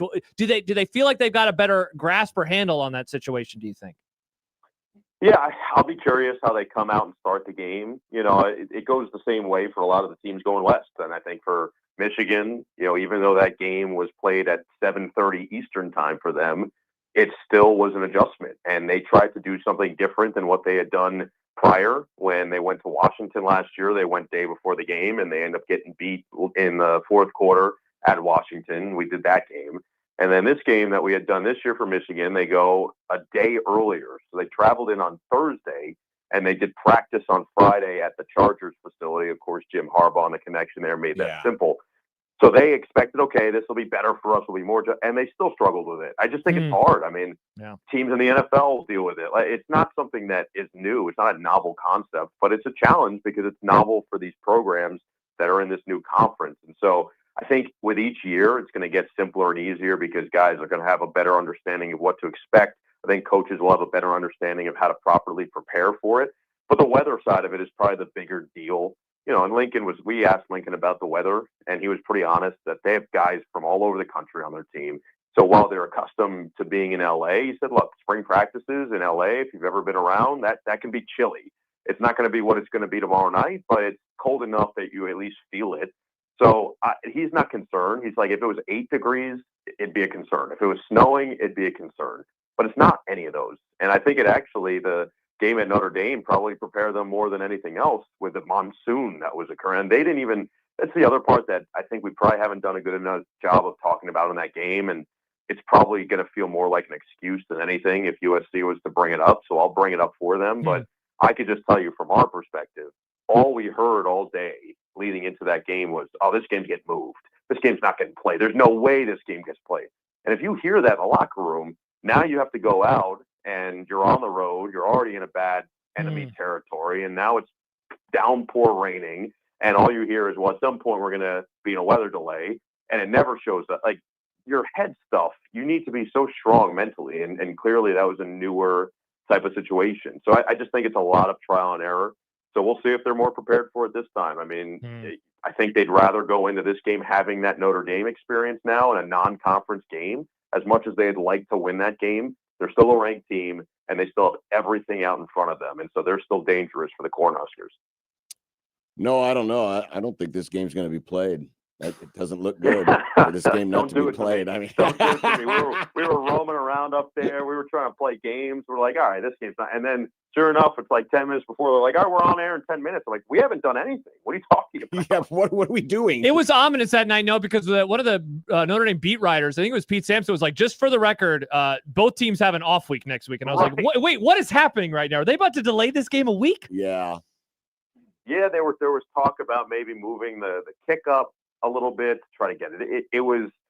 And what we were told is every time there's lightning that it gets delayed an additional 90 minutes. Mm-hmm. So it has to be 90 minutes from the last lightning that occurred. And I swear to God, it was like 92 minutes before the kick, there was lightning. And I'm like, okay, so we're not. And by the grace of God, the football gods, the lightning subsided just in time so we could start the game on time and never return until maybe 5 minutes after the game. It was remarkable. Wow. It really was. I've never seen anything like it. 90 minutes? I've always heard it was like 30 minutes after lightning. That's wild. Yeah, Crazy. I don't know how it goes in South Bend. All I know is what I was told. All right. You can only go by what you're told. Mm-hmm. Well, Noah, you and Todd have a great call. I'm sure it's going to be an excellent broadcast. And we look forward to visiting with you next time you get to come to our fair state. I appreciate it, guys. Looking forward to the blackout energy that we're going to feel. That's going to be special. Absolutely. Thanks, Noah. Noah Eagle of NBC joining us here on the Prairie Flower Casino Zone Hotline. 90 minutes. That's insane. Yeah, it's always been the standard's always been 30. Yeah, we know what's up here with baseball. Yeah, with we're very accustomed to it. College World Series, but who knows? Maybe they different tolerances or something. Yeah. So remember, because of that, USC got that game in. They have 5 games there. I was looking around at some of the college football stats, and at CFBstats.com, you can organize it, by raw numbers, but also by average. And when you look at the average, that's how you'll get teams that have only played 7 games. And they are one of a handful of teams. Most teams in the country have played 8. They are one of the teams that has only played 7. So this is the beginning of a 5-game and 5-week stretch for them as they finish up the regular Keep in mind that Nebraska next week will be finishing up 5 games in 5 weeks. That's true. And then they will get an off week before their final. Yeah, and that's something that we really have not talked about this week is SC is coming off an idle week. Yep. So all the talk about the weather and the blackout and the fans, USC will have, and they've had 2 idle weeks in the last 4. Mm-hmm. They had an idle week before Michigan, and then the idle week last week. So it's been a bit of a restful period. If you're USC, you hope there's not rust because they've had plenty of rest. And of course, with Nebraska, you wonder about a little wear and tear because this has been the longest stretch of sustained, or we're in the middle of the longest stretch of sustained football this season. Yes. More on the matchup coming up. Again, we got our poll question up for you right now. Give us a winner. On the JTech Construction Zone Twitter page. Whoa. Well, because a USC win, Nebraska cover is such a narrow margin, that's why it's not getting much of the vote. But it is very close. People like a Nebraska win? Between Nebraska win and USC win and cover. It's a split decision in those 2 categories. Interesting. You can go vote now on the JTech Construction Zone Twitter page at USC 1620. And don't forget, while you're on your internet or wherever you browse, while you're on your internet. Yeah, what do you got for us? Check out our YouTube page, 1620 The Zone TV, where you can see all of Nick's creative thumbnails of segments that we've isolated, including today's, which Nick has triggered. Oh, no. A viewer. Oh, no. Because was he saying I love spooky season? No, it makes it I haven't showered in 4 days. It makes it look like we're pointing and laughing at Nebraska. I would never do such a thing. He has manipulated a photo taken a couple of years ago to make it look like we're pointing and laughing at Nebraska. I can't believe it. Art is a very subjective medium. Interesting. And you can interpret it in many ways. You know what else you can find on that YouTube page, John? Nope. Severe Reaction on Sunday morning with Michael Severe, 8 to 10. You can also find it on the radio. And 1019 the cat. Not Severe Reaction. Sorry. Oh, look at Nick. We finally brought him over to our side. I like it. Suit Unsportsmanlike Conduct could be on 1019. like it. 1019, the zone. Thinking about 1620 the pregame, which Michael Severe like is it. a member of. I Interesting. like We already mentioned it. 1620 This is pregame, so I was awesome. trying to do a different thing. And Big Red Overreaction. Oh, tell me about Big Red Overreaction tomorrow, Nick. You can listen to it on 1019 the keg and 1620 the zone. On your And way home YouTube. from the game. And YouTube, yeah. And wherever you get your podcasts. On your way home from the game. Mabbing Master, Josh Odson, and the most important voice of all, Producer Joey Colbert. nice. I was going to say Matt Rule because he has the press conference tomorrow. But yours. The answer Yours. is yours. It's tomorrow's the Unk Big Red Overreaction. Nice. All right. Odson. Okay. We've got more on the game, an NFL Week 9 preview, and Kent's Movie Club all coming up this hour. Weapons is our movie this week. Nice. Thankfully caught that before YouTube took away my HBO. No, they're not taking away your HBO, Well, they've already John. taken away my Disney channels. What? Oh, no. Are you sad about Disney Channel? No, ESPN's included. Oh, my bad. I misunderstood. And John can't You watch forgot Star that Wars. you forgot that Mickey bought out Chris Berman. My bad, John. And I missed it when ESPN was owned by not Disney. Yeah, those were the days. We'll be back after this on 1620 The Zone. First, Josh Peterson here for KRT Athletic Muscle Cream. Went to the Big East Championships today for cross country, and many a runner looked like they were in some pain at the end of their race. And I was wondering how much of that is, maybe just the normal rigors versus how much of it could potentially be an injury, could be a strain, could be pain that they are dealing with. Well, KRT Athletic Muscle Cream could help them out, but certainly it can help you out as well, whether it's after a race or after a workout, long training session, whatever it is, a long distance run. KRT is going to help you bounce back quicker and prepare those muscles to be ready for your next one. Not to mention, you can also use it to prepare your body before you are training, you are running, you are engaging, whatever it is. Go to the website today because you can get free shipping on orders over $15. Not to mention, you can claim 10% off of your order as well. All you got to do is go to the website. It is krtrelief.com. That's krtrelief.com.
Welcome back. It's a One Beer Friday brought to you by Cross Strain. If you got a beer that you're going to enjoy this weekend, or maybe you've already started your weekend, send us a pic. Use the hashtag One Beer Friday, JTech Construction Zone Twitter page at USC1620. We'll pick one at random for $25 to Cross Strain Brewing Company. Nick's all giddy today because this is his favorite holiday. Though I forget if he actually celebrates it anymore. Well, though he can't celebrate it like he used throw a to. Halloween party every year because the wife or soon-to-be wife will not allow him to just allow cobwebs to accumulate around their domicile. Good. It's fine. We have spooky candles. Spooky. Have you had your Halloween party? No, it's tonight. There you go. That's Halloween. Yeah. How many people are coming? I don't know yet. Why didn't John and I get an invite? You can if you want. No, that's you want to come? Come. Josh, did you hear I can't. I didn't get a save the date. You don't need to save the date for a Halloween party. Yes, you I doofus. do. Yeah, why wouldn't I? If I need to save the date for your wedding, I should need to save the date for any of your soirees. I think some would argue that a wedding is a little more important than a Halloween party. Oh, so it's only about the event. So what you're saying is tonight the people coming to your Halloween party, yeah, this isn't that important. It's not that important. Compared to a wedding, no. That's fair, John. It's just pretty harsh. I mean, a party. That's a real good way to sell your party. This isn't as important as the a lot of the soiree people we're gonna coming to hold. the party tonight are going to be at the wedding too. So, But not us. But they probably You can were come. expecting a save the date, and you may not get anyone show up because they forgot to save the date. such a weird thing for you to be. It such is a not gomer weird. about. It is weird that people use save the dates instead of just saying, "Here's our invitation. Here's where it's going to be. Hope you can be there." Isn't there a Thanks. football game tomorrow? There is. Yeah, but that's not what I was going to talk about initially. Oh, Did you see this? Did you hear about this? Through 5 games of his NBA career, Ryan Kalkbrenner is shooting 90%. Okay, I will put. that's good. I'll put a prediction together. That he won't stay there? Not sustainable. Oh, That's pretty good though. What's he averaging now? 90%. No, points. Oh, per game. points? Yeah. That's a good question. I want to say it's around 12. Look at Kalkbrenner, man. He comes The- up on Bill Simmons' pod like every 11 week. points, 11 points, 7 boards, Wow. 90% field goal percentage. All- To me, the most impressive thing, and the thing you wondered, Yeah. because he doesn't bring the 3-point shooting of a lot of He hasn't shot a three. today and Yeah. today's NBA fives. Sure. But you still get the inside presence. You still get the pick and roll possibilities. You get the rim protection. Mm-hmm. But the most important thing Yours is his Nice. defense. Yeah. If you watch him, and this was Are you watching the Hornets right now? What's going on I here? can't because the national YouTube TV just canceled by Yeah, ESPN. here we go. But also John's waking up every morning and going to the stats right away. I also think he is. you Look at the game notes. don't for some weird reason, because we don't have an NBA team here. We don't have a Kansas City Kings anymore where their RIP. games are always beamed in here, whether we want them or not. Mm. We're open. We're open for business. Yet the Charlotte Hornets never show up on the TV package, even though we got all these new fancy partners. Apparently, NBC still thinks it's the 90s because, we forgot that Charlotte even existed. No, if it was the 90s, the Hornets would be on because we loved them in the 90s because they had the cool coats. Yeah. People loved the starter jackets. The most 90s jacket ever. And their court. Nick, have you ever seen their court from then? I have. They keep John, forgetting about it. I got the list of games that you can watch Mhm. nationally for the Charlotte On Hornets. ESPN, right? No, thankfully it's on NBA TV on They haven't canceled that yet, have they? December 20th. The countdown Oh my God, is we're on. 2 months away. But look at this, NBA TV, Peacock, and something called MNMT. What is MNNT? That sounds like their local network. Monumental, but ESPN only shows the national stuff. That's weird. And then Mutant another Ninja NBA. Turtle. Oh, there you go. ESPN, John. Maybe the carriage dispute will be done by January 21st. Good Lord. If this thing is still going on January 21st, we are canceling YouTube TV. Prime Video on Saturday, January 31st against Wemby. Oh, John, we could break that game down. Fired up for Do basketball. you have a favorite Hornets beat writer I yet? cannot believe we just did a whole segment on the NBA on a football I Friday. didn't do What's a your whole favorite say. I was Charlotte just Hornets podcast? Football I Friday. in fact did one with the voice of the Charlotte Hornets. No, you on did radio. not. Yes. What? during the off season. You did a podcast? He was he interviewed me. Why yes. didn't you tell us about this? You were on a Charlotte Hornets NBA podcast? He was doing a series on You're all like the me rookies. going on McLaren podcasts. I'd say, what are you doing asking me? Well, because he was doing a series on all the rookies, and he asked some of the people who covered the rookie players. Unreal. And John, I'm I, so of proud of course, you. got to cover. Well, I mean, I got to cover Ryan Colton. What do you think of this comment from Jeff? I think you're going to like this text. Perfect for him. NBA has gone Charmin soft. He's saying that Kalkbrenner is soft. Your thoughts? Who said Jeff. that? That was Jeff. Jeff, you're a moron. Hey, the one touchdown from Colorado. Yeah, in the we game. just saw it. Oh man, it could have And been of course, a shutout. the guy who scored just got lose by 45. pelted by an orange. That's elite. Just got pelted by an orange. John says, wait until the mono hits. That percentage will go down. Your thoughts on that? Forgot about the mono. Wow, look at this guy. Good grief, people can get sick. Are people not allowed to get sick? I think, Nick, it's just something about mono. Yeah. Mono is a funny disease. It's a very teenager disease. It's a funny one because it's the kissing. It's the kissing. Well, that's what they call it, but that doesn't necessarily mean that's how you get it. Hey, Kalkbrenner, were you kissing? Well, he is married. But at the time, was he married? Was he engaged? Was he like Nick Grimm He was engaged. sending out save the dates? Did he send you a save the date? Did you get to go to his wedding? Oh, John, I what did he not. I did not. probably attend the did, wedding, and no. then John get yelled at invited? him. No, I did not get invited. Oh, okay. I was gonna say, dang, that's So he mean, probably did send John to save the date. John yelled at him for it. Then he got uninvited to the wedding. I didn't. No, I didn't yell at him. I just said Kalkbrenner! it's so unnecessary. He said no. J-Man says mono is funny when someone else has it. I've never had mono. Me neither, because I wasn't kissing. I also wasn't kissing. Yeah, John definitely wasn't kissing. you don't get mono monoless from. boys. You don't just get mono from kissing. Wasn't it interesting that all the popular kids in high school were the ones who always got mono? I know. I was always Weird. jealous. I want mono. I don't remember. I want to kiss. I don't remember a lot of people getting. I mean, I remember hearing about it, but I don't remember. Wow, a bunch of kissless losers at your high school. Yikes. Tough look for Fremont. No kissing at Fremont. Don't Bunch know. of nerds. Unless it's I wasn't going to finish that sentence. Cousin. You got no place to talk. Yeah, you're from Hicksville, We don't Nick. kiss cousins. And you in got Iowa. no place to talk. I'm from Omaha. I'm a city slicker. No, the roots of your family are small town Nebraska. Where did your parents meet? Carney. Yeah, smaller, My smaller mom, than Fremont. My mom was and born, out way out in the freaking sticks, yeah. like out by Scott Frost. my mom rather was born in Holdridge. There you go, see? That's Phelps County. It's a small county Just want to put on record I have never once kissed my cousin. that you know of. What is that? Just saying. Maybe you kiss somebody. See, I told you we just did a whole segment on the NBA. I guess on we a did. Friday.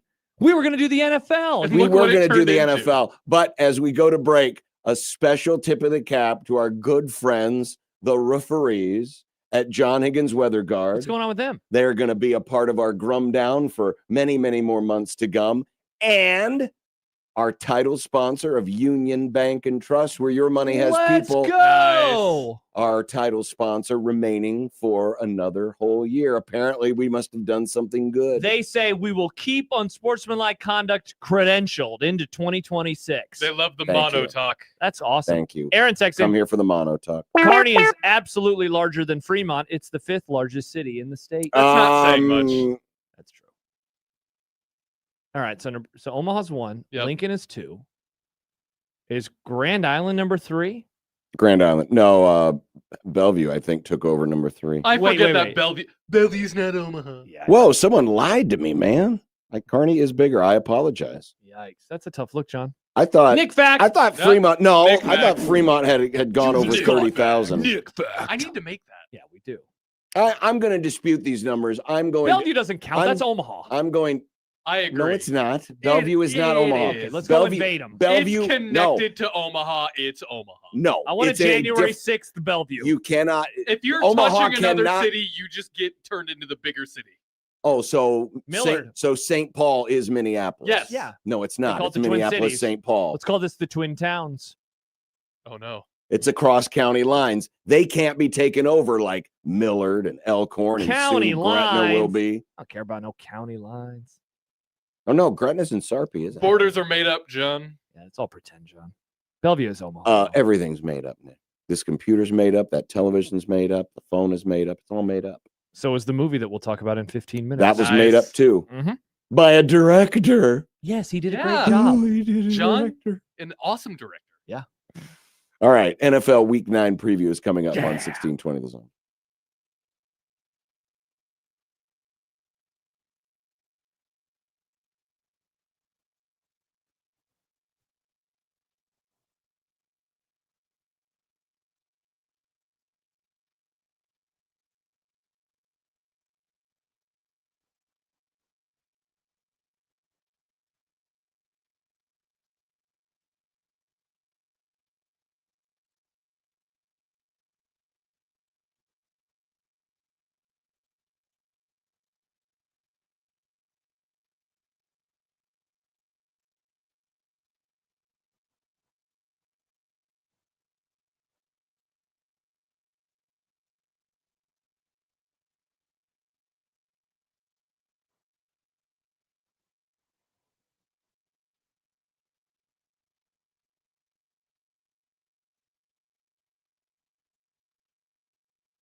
Here on 1620 The Zone, 1620thezone.com, the Zone mobile app, zonetv.live, our YouTube channel, and more. Make sure you hit that subscribe button when you go to our YouTube page, because then it'll give you little alerts anytime. I mean, all of our, pretty much anytime we go live with a show, we're YouTubing it.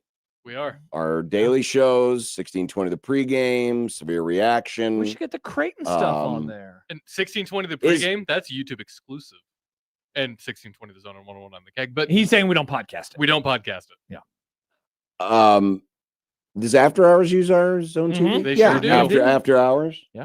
After Hours. I didn't know if they had their own or They not. don't. So yeah, you get it all at Okay. zonetv.live and the 1620 The Zone YouTube page, which we should rename to 1620 the TV. Mm-hmm. And there's good no idea. carriage dispute. You can actually see it there. For That's now. true. Unlike here. ESPN. All right. This was a rather sobering stat. Oh, what is it? The Dolphins suck. Well, we know that. Well, they're not the only ones. So too do the Minnesota Vikings. Yeah, they're pretty bad. The good news, Carson Wentz will not be their quarterback this week. Positives. The bad news, Uh-oh. J.J. McCarthy will. Rats. And it's just his third career start. Dude, this is also weird. Because remember, he got hurt at Mhm. the beginning of the season. He had only played 2 games. And, of course, with a guy in McCarthy who is just coming back, guess what the Vikings don't do well? Protect the quarterback.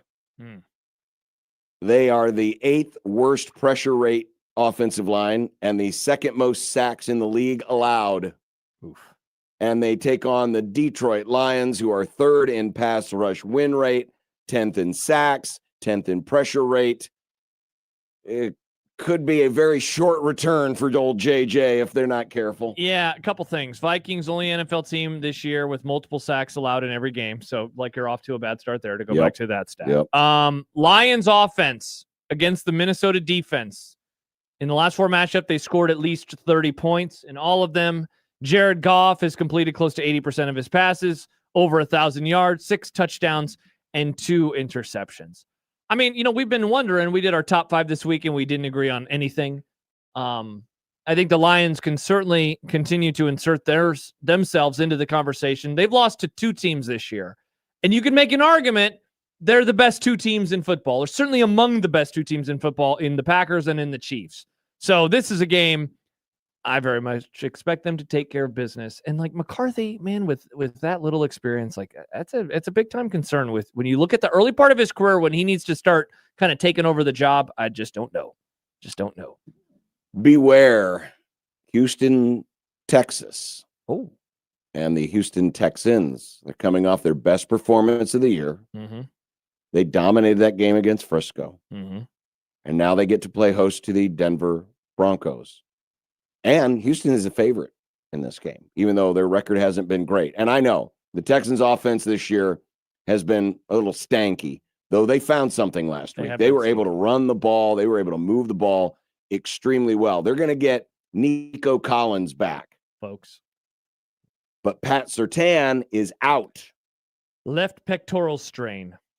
So how much is that going to affect Denver's pass defense as they try to get that side figured out on the Houston front? I mean, they've had a good running game, but just trying to get old Stroud to get back to his this year form has been a little, his roots has been a little bit tough, but maybe with the reinsertion of Collins into the lineup, this could be an upset spot here, even though technically Denver is the underdog here. So you mentioned sacks in our previous game. I saw firsthand the Denver Broncos pass rush last week. It is brutal. It is terrifying. They lead the NFL in sacks. They have 36. Texans offensive line, 28th in pass block win rate. So with no Surtain, still might be okay, just given how bad that offensive line is and how good that Denver Broncos pass rush is. I mean, they were getting after it. You never want to see a game in 2025 where Dak Prescott has, I can't remember if it was 5 or 6 carries, because that means he is on the move. They're not doing design runs with Dak Prescott in the year of our Lord 2025. So good luck to the Houston Texans offensive line protecting him. Which Falcons team is going to show up? If it's good Falcons, then the Patriots have their hand full. Yeah. If it's bad Falcons, they do not. The Falcons have their hands full.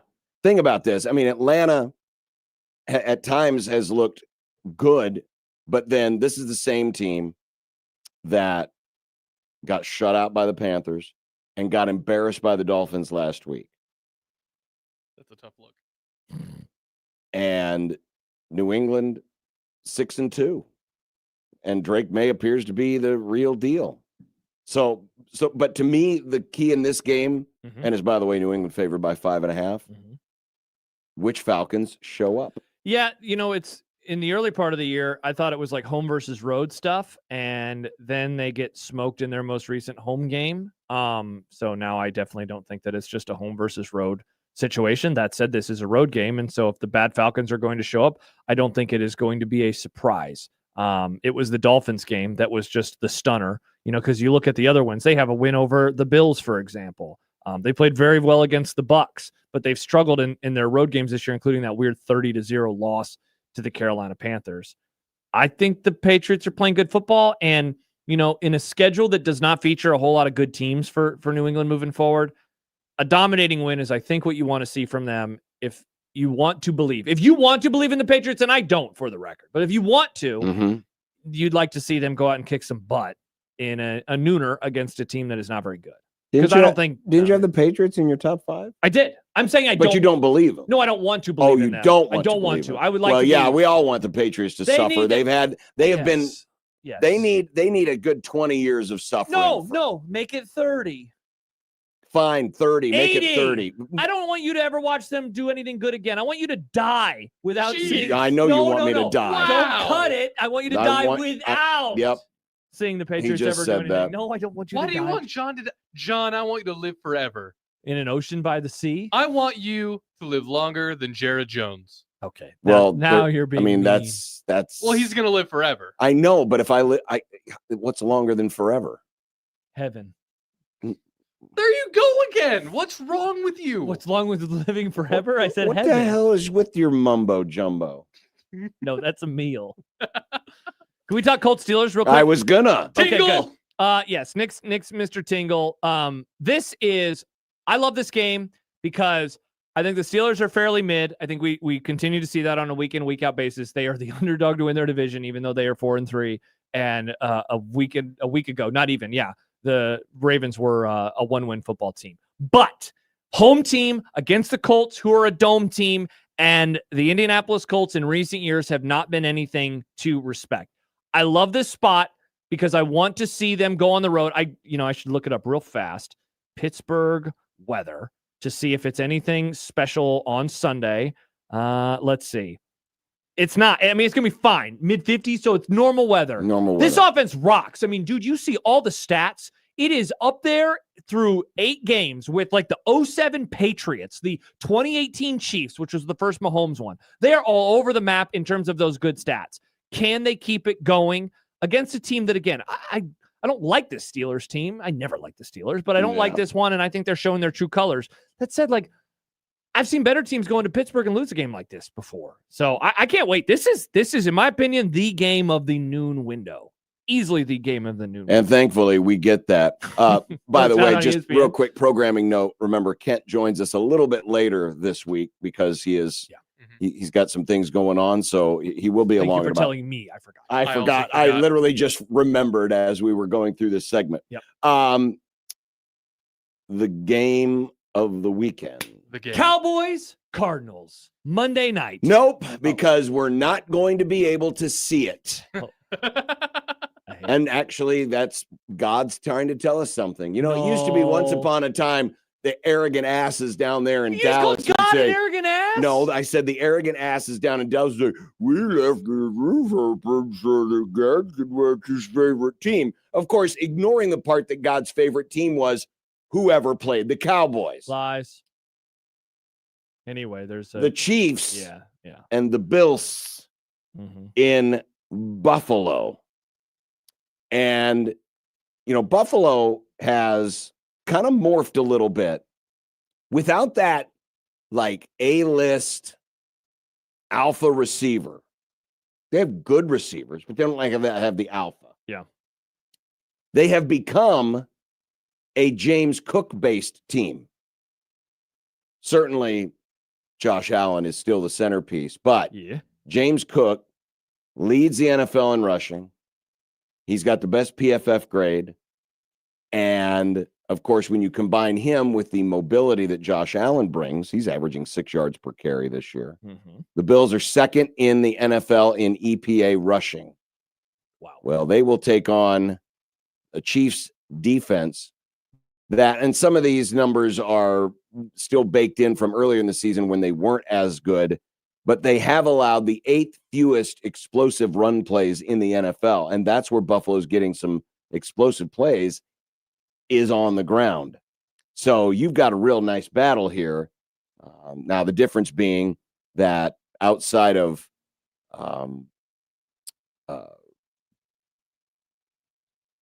Eagles quarterback, my God, I keep Jalen Hurts. Jalen Hurts. I keep wanting to say Donovan McNabb? Yeah, no, Randall Cunningham. Randall Cunningham. No, Ron Jaworski. Outside of that, How far back can we go? they haven't Norm Snead. They haven't.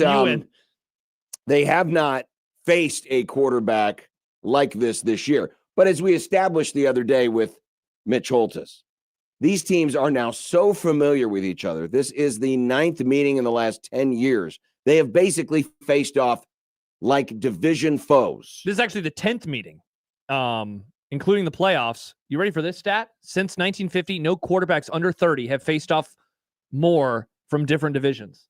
Like you just mentioned, this has seemed like a divisional matchup. It is. A couple things for you. Rashi Rice, 19 targets so far in his 2 games back.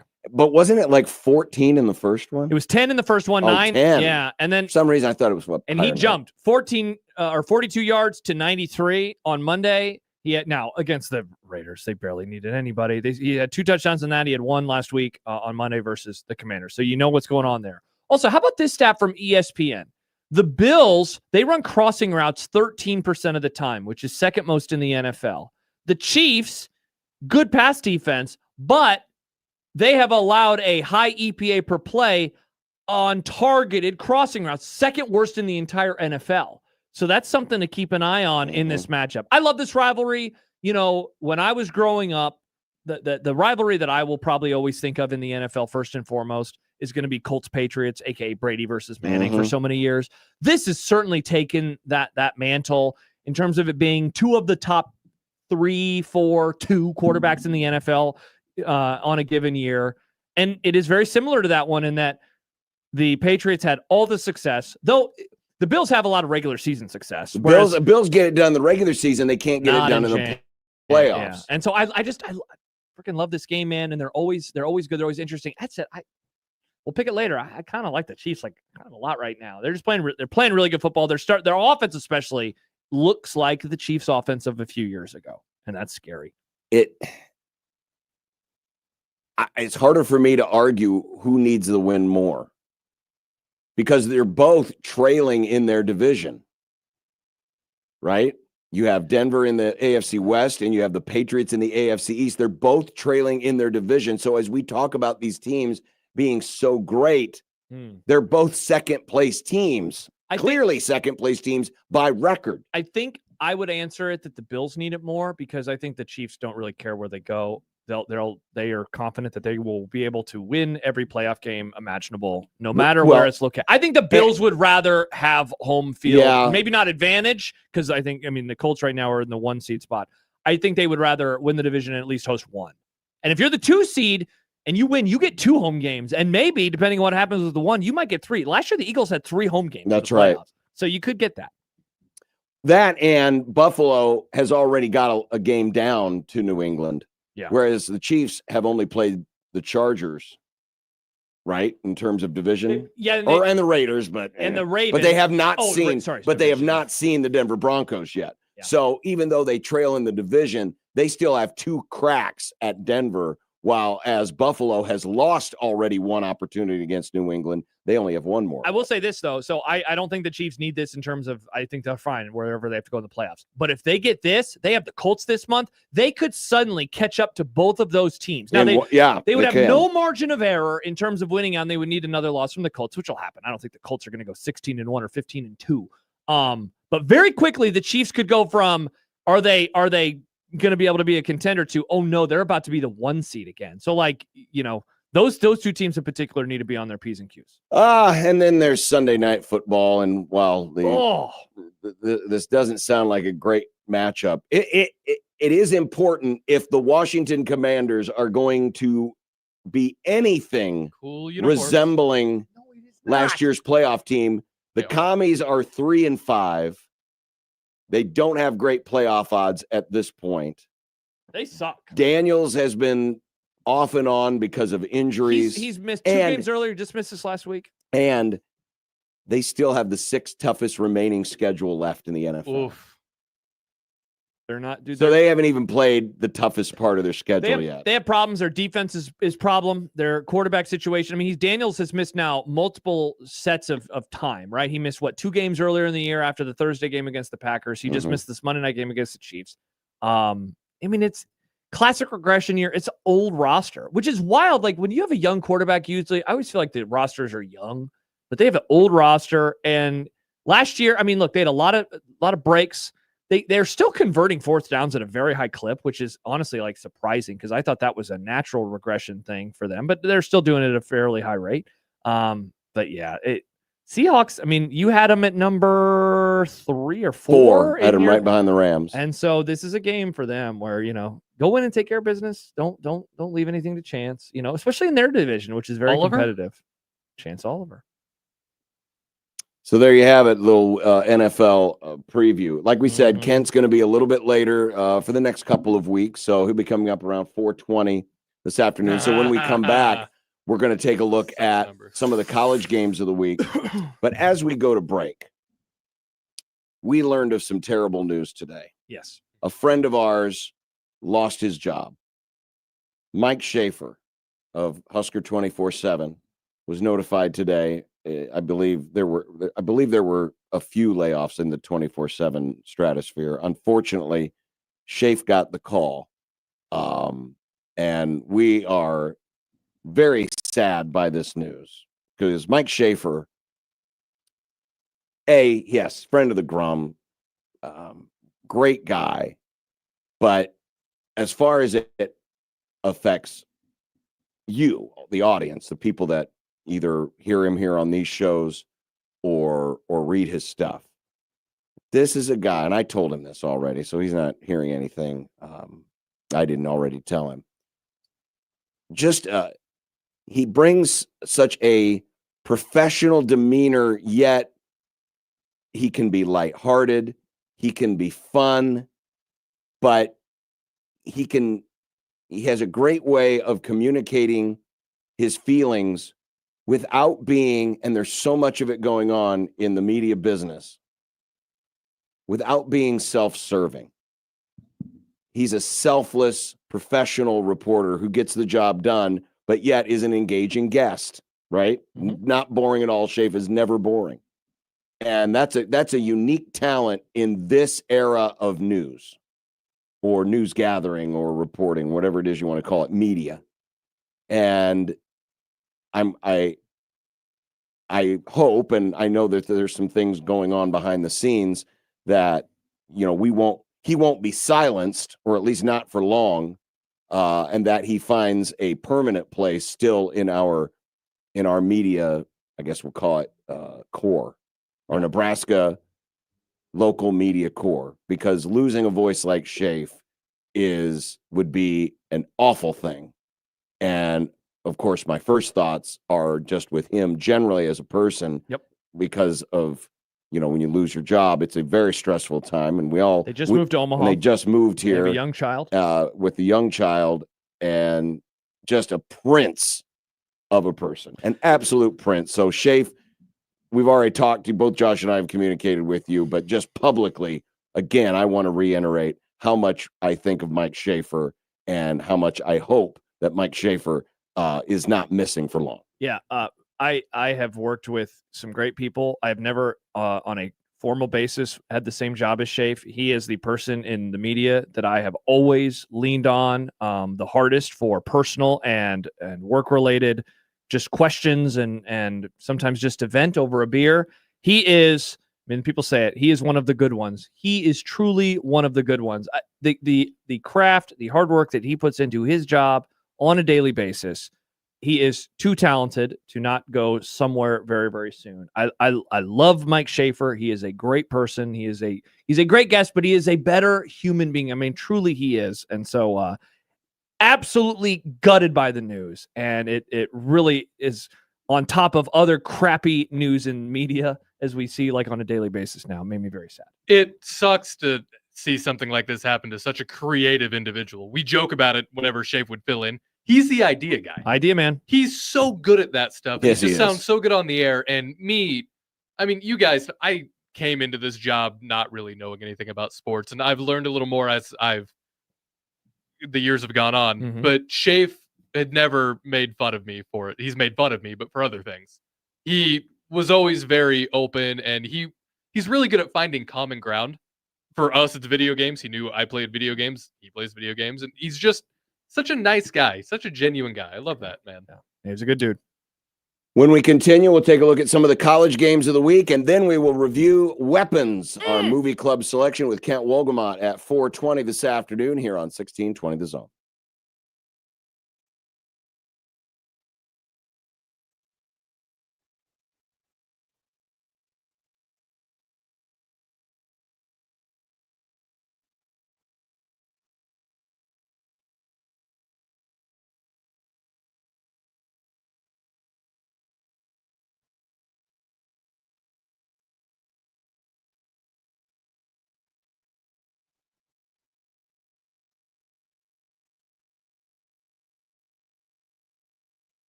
I forgot how much Coy Detmer sucked. Dude, terrible. He's like 9 of 26 with 3 picks in this game. Cordell Stewart's going to make an appearance here at some point. pretty quick. Yes, we're rewatching the 92 Colorado game played on this date. It was being played right exactly now. Wow. 33 years ago. God, Did does you that see make you that? feel like you're 100? Yep. Before I was Wow, born. so you were 21. Wow, young spry John. You were probably ripping darts and sucking down Grandpa's cough medicine on this day. I don't rip I'd darts. like a Pabst, Oh, please. my That bad. was you. One No, we Pabst? did go. A friend of ours was having a get together that we went to after this game. I can't remember. Trying to remember what beers we were using. I bet it was. I bet it was just Bud Light. Trying to remember the beers that we kind of drank. That Well, ass actually, no. It was, I sick. think it might have been straight. It might have been straight Bud. Budweiser. It was funny because our friends that we always hung out with during this era were from Iowa, but it was never Busch Light that I recall. Because a lot of Iowan, I think it's propaganda. When did the Busch Light Iowa thing really kick in? Like 10 years ago. I think it's more than I that. honestly think it was propaganda. I think it was corporate propaganda, so and they weird. infiltrated and they made I don't everybody understand. think that Iowans only drank Busch Light. Hmm. I was from a Coors Light family. Thank you very much. I like Coors Light. I don't hate it.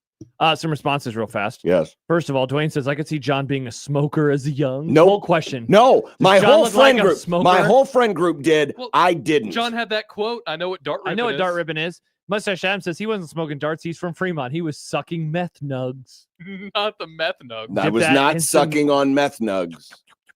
Also, lots of compliments coming in about Shafe, which I know he would appreciate. I want to read this one from Chance, though, because Chance has worked with him here. Got to fill and produce when Shafe Yep. was in studio a few times. As kind as they say. The only negative thing I'll say about Shafe is that man likes peanut butter M&Ms way too much. It's about the Reese's, baby. Peanut M&Ms are fine. Peanut butter M&Ms. He would always Their troll peanut butter me. M&Ms are better than Reese's Pieces. Absolutely not. Some Because of with that Reese's chocolate. Pieces, because Reese's Kiss Pieces, it my doesn't butt. have any chocolate. It doesn't. I don't want chocolate in Reese's Pieces. That's the whole magic of Reese's is the chocolate and the peanut butter. Kiss my butt, John. That's ridiculous. That's like saying, I love peanut butter and jelly sandwiches. I just don't have any jelly on them. That's actually how I roll. Because you're a moron. Ha By the way, Yeah. our intention is that Mike Schaefer's spot It ain't going. is not nowhere. going anywhere. It just depends on whatever his new schedule might be, depending on where his situation Yes. is. But as far as we're concerned, his spot is saved. Yeah, indeed. He can always cut in our lunch line. Please do. College The football. Vanderbilt Commodores. Do you watch? You probably don't because you're such a Big Ten honk. Those SEC shorts that are on YouTube? No. They're funny. I think you would really like like them. this is a These are like 4-minute long skits. who does this? Is this that It's- woman and the guy? There's like a few guys and a couple of women who are involved. But they basically they act out. I think you would like them. Okay. They're pretty funny. Okay, They do include it's mostly SEC based, but that's why they're called SEC shorts. But they occasionally mix in other college teams. Mhm. The Vandy character is a guy who just comes in. He just ends every scene Yeehaw! coming in dressed as a king, walking in with his robe and his crown. Mhm. And every time I think about Vanderbilt, and I don't think about Diego Pavia, I think about the dude in the crown. Anyway, Vandy, Mhm. if they could get past this one, and keep in mind, they have had one hell of a stretch. Yeah. They had LSU. Yep. Last week, they One. had Missouri. One, they lost the Bama game, Lost the Bama game. but otherwise, But if they get past Texas, Vanderbilt Mhm. would likely just need to win 2 of its last 3 games. AKA they could go 10-2, and they're probably Auburn, Kentucky, Tennessee. bad, good, bad, good. And yeah, they would have enough good wins in their back pocket that they could win the bad games and then lose the Tennessee game and still be okay. We've talked Meanwhile, about Texas has to win out. Yeah, we've talked about Vandy a lot lately because they keep playing in important games. Diego Pavia and the offense, 7th in success rate. The defense up to 32nd in success rate. Meanwhile, this Texas team, man, they were taken to overtime in back-to-back games by Kentucky and by Mississippi State. Like, Mississippi State hasn't won a conference game in 2 years. Kentucky stinks. And they're having to go to the wire. Now, we still don't know what's up with Arch. I don't think he's going to play. We don't know what's up with Arch. If you get to Friday and it's remember, this is concussion. This isn't like a shoulder or whatever. I don't think we're going to see him since we still don't know anything by today. Well, here's the other issue. Is that actually a good thing? Guess who's Texas's leading rusher? Arch. Texas's running backs are 100th in Pro Football Focus. Yikes. In the grading of the unit groups. Mm-hmm. They are bottom 15 in yards per carry and yards after contact per carry. So if they don't have Arch, and even if they do, considering he was in concussion protocol, you wonder how much they're going to run him, even if he's back. So that's the struggle for Texas. The struggle for Vandy is going to be moving the ball against a really good defense, 5th in EPA per play, 6th overall in Pro Football Focus grade. They're the only team, one of only 3 teams in the country who are top 10 in both PFF run defense and PFF pass defense or pass rush grade. And Vandy's offensive line this is the impact of Diego Pavia. They have the 8th lowest offensive line grade in the Power 4. Yet they have a very productive offense. But you saw it last week against Missouri, who also has a great defensive line. Pavia had one of his worst passing grades of the season. And thus why the game was so low scoring. One more thing about the offense versus defense. Vanderbilt has faced 3 other top 10 or top 15 defenses. They've averaged 20.7 points per game. This is the best defense that they will have faced in that stretch. So that is, let's see what happens. I've really liked the cut of their jib, and I have not liked the cut of Texas's jib. So can't wait to see what goes down in this game. Hopefully I get to actually watch it go down. Get it? Yeah, I get it, Josh. YouTube TV doesn't have ESPN. Sorry. This one's important too, and it's going on at noon on ESPN2. Well, the Navy midshipmen, the undefeated Navy, your Navy, America's Navy, against the mean green. Why is this important? Well, because it's more than likely that the representative of the G5 in the college football playoff will be the American Conference champion. Obviously, the Middies are in great spot because they are 7-0. But North Texas is still in the running as well. And what is going on? Is this Halloween. you? Oh, you stop. How is that me, John? The light switch is over there. You're manipulating this somehow. With the Force? Get it? So Blake Horvath, he's the guy that's running the trigger for the Naval Academy. Triggered. Well, they have triggers in the Navy. They also have big cannons. The Mean Green have had issues defending the run this year. 100th in the country in yards per attempt. Their linebackers are really good, but if Navy can get to that second level all day long, it's going to be really, really difficult. You know, North Texas had the game a couple of weeks back, big spot for them against USF, and they got absolutely smoked. They lost that one 63-36. This one is at home, not a night game. I believe that was a Friday night. This is tomorrow at 11, as you mentioned on ESPN2. Just wonder when they take a step up in competition like this, if things are going to be a bad time for them. So that is tomorrow on ESPN2, if you get it. Yeah. Also in a game, if you get it. Georgia. Well, you can, because you can just stick your antenna in the air and pull it in on KETV Newswatch 7 the way our grandparents did it. Grandpappy Bishop. It's the world's largest outdoor cocktail party and the start of the Billy Gonzalez era. You know Billy Gonzalez from such hits as I got appointed to be the interim head coach because they fired another Billy, Napier. Wait, isn't that the exact same hit that they're doing right now? Do what? Anyway, got to be your ball. Georgia, we've seen them in the first half this year really struggle.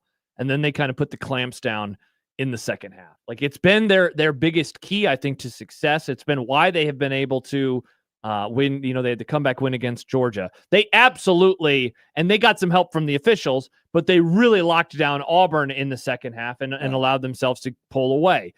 Alabama, the game was a game in the second half because they put the clamps down on them. I don't know how clampy they need to be tomorrow against Florida, though I will say this. I was listening to Richard Johnson and Alex Kirshner on Split Zone 2 earlier this week, and Richard is a Florida grad, and apparently a lot of the chatter down there has been, want to see DJ Lagway without, not to say clamp again, but the clamps that were the Napier offense. All right, let's see if it is anything different. Like, I'm not really expecting a whole lot. I don't really think of this rivalry as one where it's like on any given Saturday. Like, usually I do feel like the better team wins, Yeah, not a whole lot of time. upsets. Like, we don't have like legendary, at least that I can remember, legendary upsets a whole lot in Georgia and Florida. It doesn't feel like it. It was the one year where Georgia got the celebration penalty on purpose after scoring the first touchdown. Wasn't Florida they were favored in that game? They might have been maybe like a short favorite. But that was also, Florida dominated the series at that point. Correct. Bad news, though, for Florida. They can't get after the quarterback. Yeah. And Gunnar Stockton is much, much better in a clean pocket. His completion percentage adjusted for competition is 84.5 in a clean pocket. Mm-hmm. And Florida has the 106th rated PFF pass rush grade in the country. Oh, and the Gators trying to take a little pressure off DJ Lagway. Mm-hmm. Gators are 3-0 when Jaden Baugh, their running back, goes for 100 yards. But Georgia is the 9th best run defense in the country. Interesting. And they've only missed 21 tackles in run defense this season. That's it. Oh, wow. That's pretty good. Yeah, most certainly. Emmett Johnson made Northwestern miss 21 tackles on one play last week. Are you at all interested in Penn State and Ohio State? Nope. But it's probably the only game I get to watch because it's on Fox, and that network hasn't been canceled by YouTube TV. Yeah, I guess here's the thing that I kind of wonder about. Penn State, this is now game number 2, correct, without James Franklin. The first time that they were without him, they performed very admirably. On the road at Iowa, they had the lead in the second half. They could have won that game, honestly. They're going up a step in competition, though, in this one. Ohio State they have been what's the snake? Is it a boa constrictor? Yeah, because it's in the name, where they constrict you and they just suck the life out of you. Mm-hmm. That's what Ohio State's doing, man. Go watch these games. The second halves, I mean, I talked about with Georgia, but Ohio State just squeezes you. And they, like an offense like what Penn State has, that has a whole host of issues already.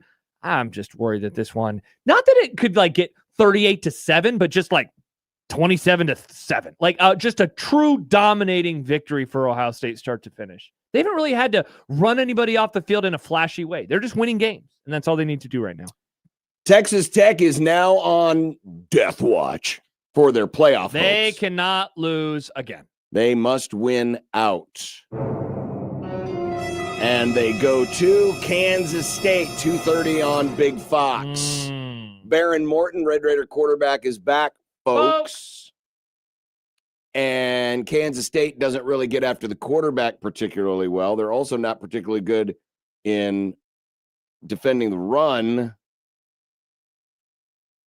But K-State has been able to put things together recently. They've looked like the K-State that was promised the last 3 or 4 weeks. A lot of that's because of Avery Johnson. Avery Johnson's been playing really, really well, which he's going to need to because Texas Tech's front four is one of the best in the country. They only have to blitz. They have the 115th highest rate of blitzing, which means they don't blitz because they're so good with their front four. David Bailey and Romello Height, guys to listen out for in the draft. Edge rushers, 87 pressures this season between the two of them. They have been incredible. They have been absolutely incredible. Your guy, Avery Johnson, do the accent real fast, and I can give you a couple stats of his dad. Try and remember it. Puddle! Put your head in a puddle! I can't. Okay, it's okay. My son will put your head in a puddle! First 4 games, 48 QBR, 60% completion percentage, 11.1 yards per completion, 21.5 non-sack rushing yards per game. Last 4 games, 80.5 QBR. So it's not doubled, but it's gotten close. 65.5% completion percentage, 12.7 yards per completion, 53 non-sack rushing yards per game. He's using his legs more. Mhm. He's completing more of his passes. They're getting more air yards. Mhm. That said, they're going against a way better defense, as you just talked about. And I think I like Texas Tech in this one. Let's see. I'll give you one. Well, we got time for two more, and we're probably going to end on. Oh, actually, Got three more? Well, I have three more. Okay, let me give you this one. Well, Do then you have throw me- Miami SMU on there? I don't, but go Okay, ahead. Just we're talking about the weather tomorrow. The weather, like, it's not like Dallas is like super cold, but let's see. This is a I don't know, just kind of a sneaky game. And you want to talk about a team that I feel like is living on a razor's edge right now, the Canes. I don't think they can lose another game because then I don't think they would make the conference championship. So, like, I just think we all need to be on the lookout. They still got the Notre Dame win, which is, I think, going to age, well as the season goes on. But I am, if I can watch this game, I'm interested in having it on. Sneaky upset alert. Of course, classic ACC rivalry. Ooh. As number 15 Virginia travels to Cal. And this is not a night game. This is not a late game. This is a 2:45 game Yes. on a network that won't be aired on YouTube TV unless not they again. get their ass straight. Ass straight. But You don't want a crooked ass. Virginia's got a chance to the ACC championship. Their final four games are Cal, Wake, Duke, and Virginia Tech. Okay, so Duke And stuff this- and otherwise everyone And this sucks. might be this might be the toughest game just simply because you got to go all the way across the country Uh-huh. to get there. If you can pronounce the name of Cal's quarterback, you get a dime. I actually can. I just need to see it written out real fast. Okay. Here in a sec. I know I can do this. This is Sagapulate. Sagapulatele, I believe is what it is. Well, what about his first name? Jaron Kiwi? Nope. Kiwa? Jaron Cavey. KV. But you got the last name right. Yeah. Saga JKS is what they call him. JKS. Yes. Yeah. He's their he's been pretty good. When I don't say He's been name- good in wins, Mm. but if he gets a little turnover happy, then things get a little bit ugly. Oklahoma, Tennessee, This is a night game, correct? playoff eliminator, 7 or 6:30 on KETV Newswatch 7. Another one of the good offenses versus really good defense kind of matchups. We've seen Oklahoma, and then I'm going to the other side of the ball real fast, but we've seen Oklahoma take a big step back since Mateer came back from the injury. They've been really, really struggling. But Oklahoma's defense versus that offense should be a lot of fun, given that it is a strength-on-strength matchup. To your point about Mateer, since returning to injury, his Icky, man. PFF grade is the worst in the Power 4, and he has 8 turnover-worthy plays. He's only been back for 3 games. Dude, he was on pace for like a great year. Oklahoma's back, playoff contender. And Yeah. now, I mean, they lose tomorrow. It's a struggle bus time. Sooners giving up 9 sacks in the last 3 games. Volunteers 7th in the country at 3.5 sacks per game. So that's another spot. I mean, I don't know, man. I think this might be low scoring.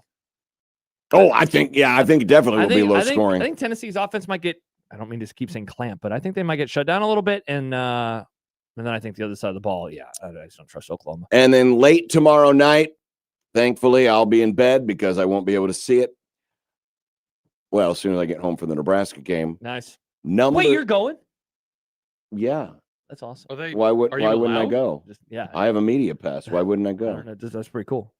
Number 17, Cincinnati at number 24, Utah. Do you know what the spread is in this game? Yes, it's Utah minus 10.5. Right? Minus 10. Minus Are 10. you crazy? Yeah, it's pretty wild. Have you watched Cincinnati? Here's what's going on, John. Vegas knows. Vegas knows. I'll tell you, they don't know. Vegas They don't knows. know. You know why? Why? You know why? Because Brennan Sorsby is the second best quarterback in the state of Ohio, By Julian which Sand. also makes him the second best quarterback in the country because he's right behind Julian Sand with a 91.7 PFF grade this year. You know he has 1 interception. Do you know who came against? Yeah, I was on his last throw of the game in Kansas City. That's the only pick he has all year. And do you know that every player that has intercepted Brennan Sorsby has been out for the season? Whoa, that's quite the stat. That is quite the stat. It very much is. This is going to be interesting, though, for Utah, because Utah, we always think about Utah defense. Mhm. But Utah plays a lot of man. Well, what's the disadvantage At least when 11. you play man defense? You get burnt. even if you cover well, your back is usually to the line of scrimmage. And if you have a running quarterback, and guess what Sorsby does and did? Rin. So how much zone is mixed in with man? How well can they box Sorsby in so that the man defense behind it can work to peak efficiency? Or are they going to have to switch things up a little bit more to make sure that Sorsby doesn't burn him with their legs? So, John, what it sounds like to me is you're calling Sorsby a weapon. Whoa. I am calling him a weapon. Whoa. Some might call him a witch. Oh. Whoa. We'll find out more about weapons and witches next as Kent is waiting in the green room with Movie Club on 1620 The Zone.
Friday, the final day of the week.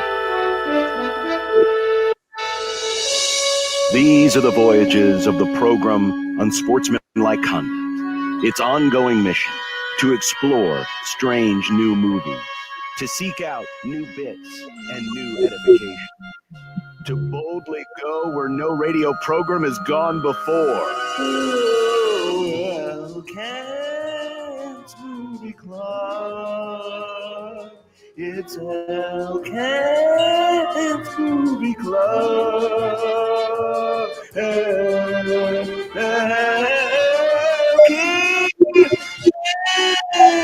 Movie Club. It's Elkins Movie Club. We say good Friday afternoon to Kent Waldemont. Hey, Kent. Hello. How has your week been? Actually quite fun. I got to see my old pal James Valentine the other night before the Maroon 5 show at the arena. So Nice. Yeah. When's the first time you encountered James? He was in high school, so it'd be 30 years ago. My gosh.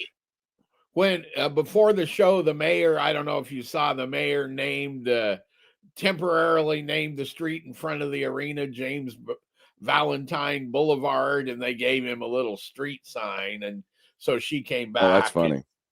And James was going to introduce me to the mayor. It's like, I kind of know her, James. It's okay. I was on the editorial board. I may have made her mad a time or two. Exactly. And that was very nice of him, though. But then he proceeded to tell her that he thinks the first time I wrote about him was in 1986.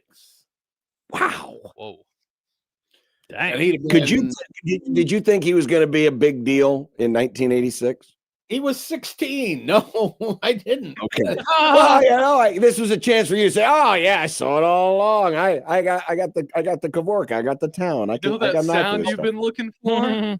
But by the time that he went to California, in what was that, 2000? So 5 years later, the band he went with was really, really good. Probably best band in Lincoln, and he was really, you knew he was really good. Did I know that he'd end up in? I believe if you do it on straight commercial success, right? He's by far the most successful musician to come out of Nebraska ever, period. Wow. I mean, well, Maroon 5 sold however 100 million records, and, plays internationally and played the frickin' Super Bowl, I mean, that's absolutely huge. At one time, they were probably one of the two biggest bands in the world. Well, there's nobody else from Nebraska that's ever been at that level that I can think of. Well, don't forget Fremont's own Steve Ferris, who was in Mr. Mister, and yes. Meanwhile, Iowa gets Slipknot. Congratulations to Iowa. Yeah. All right. So movie club this week Weapons. is Weapons on HBO Max. Weapons came out not that long ago, was released in August, was their opening night. The second horror movie in the last years from Zach Krager, who got his start in comedy, by the way. And it shows a little in this one. The log line of this is awesome. The trailer was great. It's a bunch of kids that leave their home at 2:17 a.m. They run in a very distinctive way. You don't know why, you don't know where, and you're hooked. What do you think we need to do here, Kent, spoiler-wise? I mean, it's such a new movie. Avoid all of them. It's too new. Avoid them 100%. Because this movie, I think, I'll probably go ahead and do a best of the year list, even though I don't have some place to run it necessarily. This will be by far on my best of the year list. Yeah. Nick, you should volunteer to house Kent's list on 1620thezone.com. Oh, that's a good idea. The movie is told in such a cool way as well, in terms of nonlinear, and you're bouncing around. You're hanging out with specific characters at a time, but it's also very Pulp Fiction. It's overlapping as well. It's funny because you say that, because I went back into the wiki just to do some things, and the wiki tells it linearly. Yeah. And that's when I realized how much more I enjoyed the way they told the story. Yes. Because literally they go from character to character to character. And then the way that they pieced it together, as far as the order in which the characters are shown, like the first character's arc that we see teacher is the teacher played by Julia Garner. From Ozark. She was the sassy redneck from Ozark.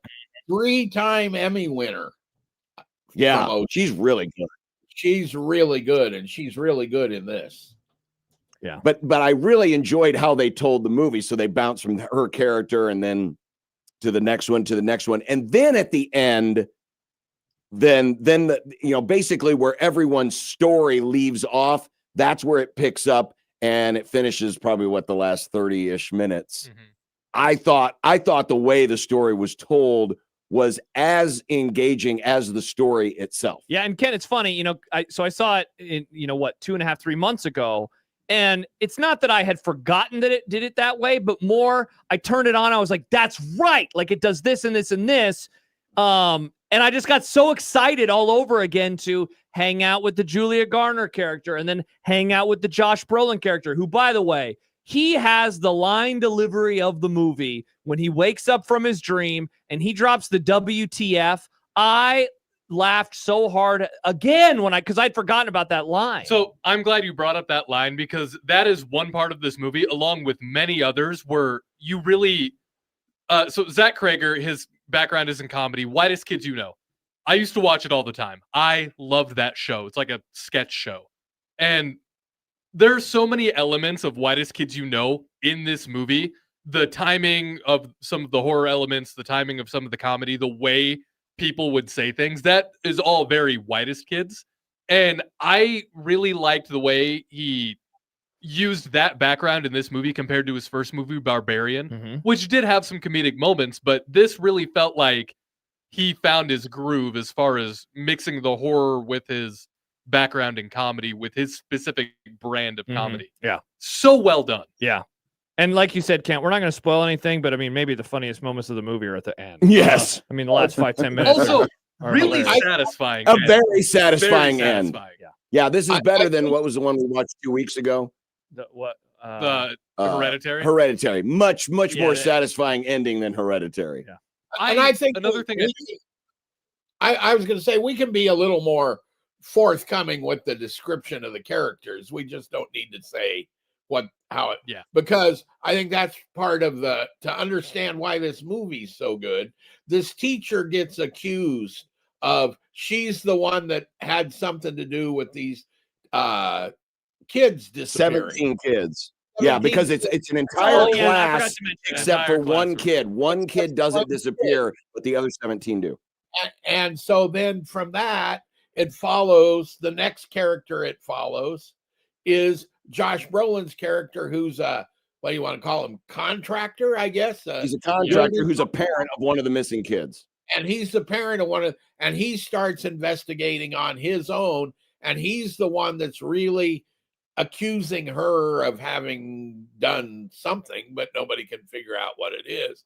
And then you have the principal of the high school, who is pretty hilarious all the way. Yes, so good. And you have this junkie guy, I guess you'd call him, who's trying to figure a way to make some money off of this. And then you have the kid, the last kid. Don't forget the cop, the ex-boyfriend played by Han Solo. The alcoholic cop ex-boyfriend. So it's, so you have all those individual sketches that all fit together very cleverly. And watching it the third time, 2.5, 2 3/4. When I turned this on HBO, it was like, do you want to finish this? And I'm like, oh, I forgot I watched it a week ago, or an hour and a half. So I watched the whole thing again. I didn't just watch. But now, having seen it the third time, you lose all the horror part of it kind of diminishes because you know what's going to happen, right? And Yeah. But the filmmaking and acting and all of that is even more, to me, impressive once you know everything, right? This is great ensemble acting. Is there anybody in it that's bad?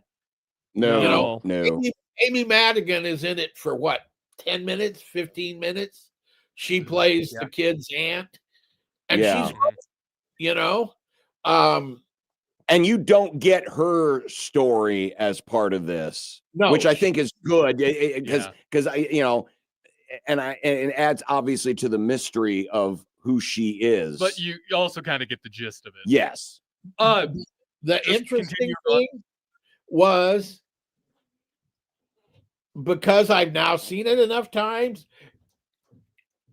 you could figure out what was going on if you watched carefully. They don't have to spell it. When you get to the end, it kind of pretty well spells everything out. Right. But if you watched carefully, you could get pretty close before the big reveal at the end. You could get a sense of, okay, this is kind of what happened. I don't know exactly how, but you can get the sense, and that's clever, really well done writing to be able to kind of tip it off in a very subtle way and still have it be like, what is WTF, which is kind of the whole middle 2/3 of the movie. I picked up on it around the gas station. That's when I'm like, okay, I know what's happening here, but I want to see how this goes. And the fact that the first real reveal that there is something supernatural going on is because of the school principal. And I think it's a perfect choice for it. 100%. Because he comes out to attack Julia Garner's character, and it's perfect. It's absolutely and it's so perfect. quick too, because it's like quick. it happens and it's unexpected. You're just like, wait a minute, what's that? And then it's time to leave that and go and tell a different story. I think that you learn 2 other stories until they circle back to that. They circle back to him and why what he happened that he led went to that weird. situation. So continuing on with the characters, I really liked the depth that all the characters had. It did a really good job of fleshing out everybody and just showing how complex everyone is. Like even the teacher, I was very sympathetic toward her, but also she really freaking annoyed me sometimes. Wow. There were some parts. Same with the wow, cop women and annoying you. the tweaker, and I mean, I was more sympathetic toward the kid, but yeah. But even because I would consider the principal to be a side character, right? But even his story, fleshing it out just a little bit, I think was integral to the movie. Even though he certainly, he would be on the B list in terms of character importance. The shot, and I've used it on Twitter, the shot, Kent, of the hot dogs, how they have 7 or 8 hot dogs, all of the side. And like, it's so funny because it's like, wait a second, are these 2 guys about to take down that many hot dogs while they're watching the Discovery Channel or whatever it was? That was a Whitest Kids. Yeah, I've heard that that's a reference. I didn't even get the reference, but I thought it was hilarious nonetheless. It was a really nice reference too, because Trevor Moore, he passed away a few years ago, and both of them were behind Whitest Kids You Know. So it was like a cool homage to have Trevor still there represented. The thing that this does that we're coming to is, and why it's so good, I think, and this is 2 things, I guess. One, it kind of is following in a series of, elevated horror or whatever crazy term they want to use. But if you look at the other movie that's for certain to be on my best list is Sinners. Incredible movie. And what these movies are doing is they're not straight up horror, right? They're almost genre defying, because this is sometimes drama, sometimes horror, sometimes comedy, sometimes sci-fi, basically. And Sinners was I consider it a mystery, a mix as well.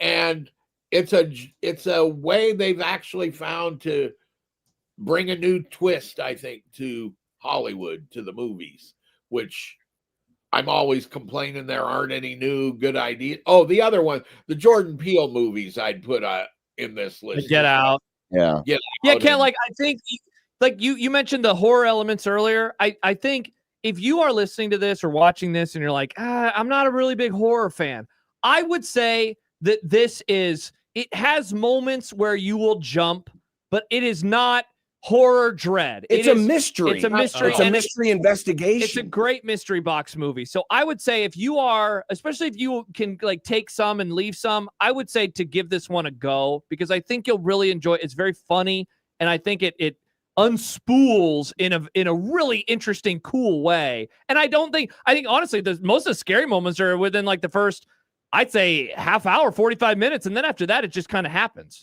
You know. Well, and until it does get violent, some people. Yes. Oh yeah. Very. Some people have trouble with the violence. If you have trouble with the violence, you might want to leave this one alone. Right, but it's not. I wouldn't classify it as gore. No. Well, I mean, maybe body horror. well, there are two scenes. Yeah. But it's not like, you know, and they're typically later in the film. Yeah. Right. So I was more engaged because of the mystery of it all and the storytelling than I was the horror of it. Definitely. Yeah. One last thing I want to mention is go ahead, Nick. The cameras and the way they use some of the cameras, like that one scene where the camera was on the door and he was trying to escape. And there was a lot of really cool, smart camera angles and uses in this movie that I don't think I've seen before. Yeah. What were you going to say, Kent? Well, the one thing I was going to say is that's why it's quote elevated horror. The horror isn't really the main. What that is trying to send a message of this has got some horror elements in it, but it's a real movie, right? It's not a slasher movie or it's not a right. You know, the cliched horror movies. It's not that. No. It's a movie. I would say, and not that it's a huge list. I was just flashing back through the other movies that we've seen this year. I would say of the newer movies that we have reviewed this year. So I'm not counting like, you know, when we did iRobot or Spaceballs or Spinal Tap, because those are older movies. But of the newer movies, I'd say those made in the last, I'll even branch out and say 10 years. Easily, this is my favorite of this year that we have done. Easily. I mean, it's really good and it's really smart. But it's not so smart that, I mean, it's simple to follow with, right? It is a mystery. The characters are complex, but they're not overbearing.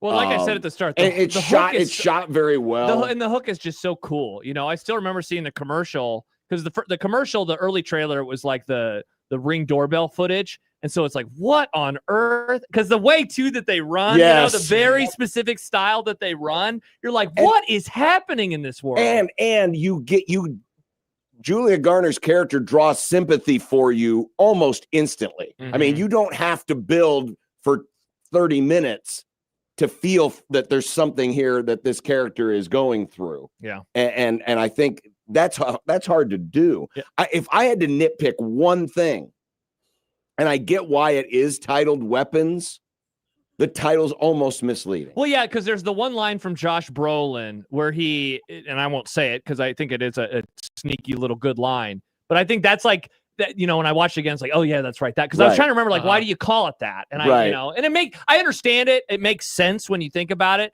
but it made a ton of money, Kent. So like I was going to say, could they have done better business if they have a better title? Yeah, I'm not saying that they've done better business.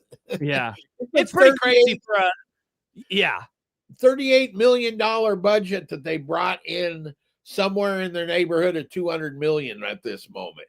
According to Wiki, it's at 268. Yeah. Okay, so for a random horror movie like that's crazy. Yeah, it is. It's I recommend it highly. It is well done. Yeah, and here's my great fear. Kreger is, you know, everybody wanted to hire him to do it. Now you got the big hit. Let's get this guy. The next movie is going to be a remake of Resident Evil. I know. It's so disappointing. Like, man, when we get these directors that I think are obvious, like really smart minds who have cool, unique ideas, and then it's like, yeah, so now my next movie is going to be a video game. It's like, come on, really? Here we go, Nick. Hold on. Boo! I have a lot of hope that Krager will do this justice, do it right. solid. Because I mean, he grew up in that era, so like he knows the material. Rather original. I also would like an original movie, but video game movies have been getting better over the last 10 years.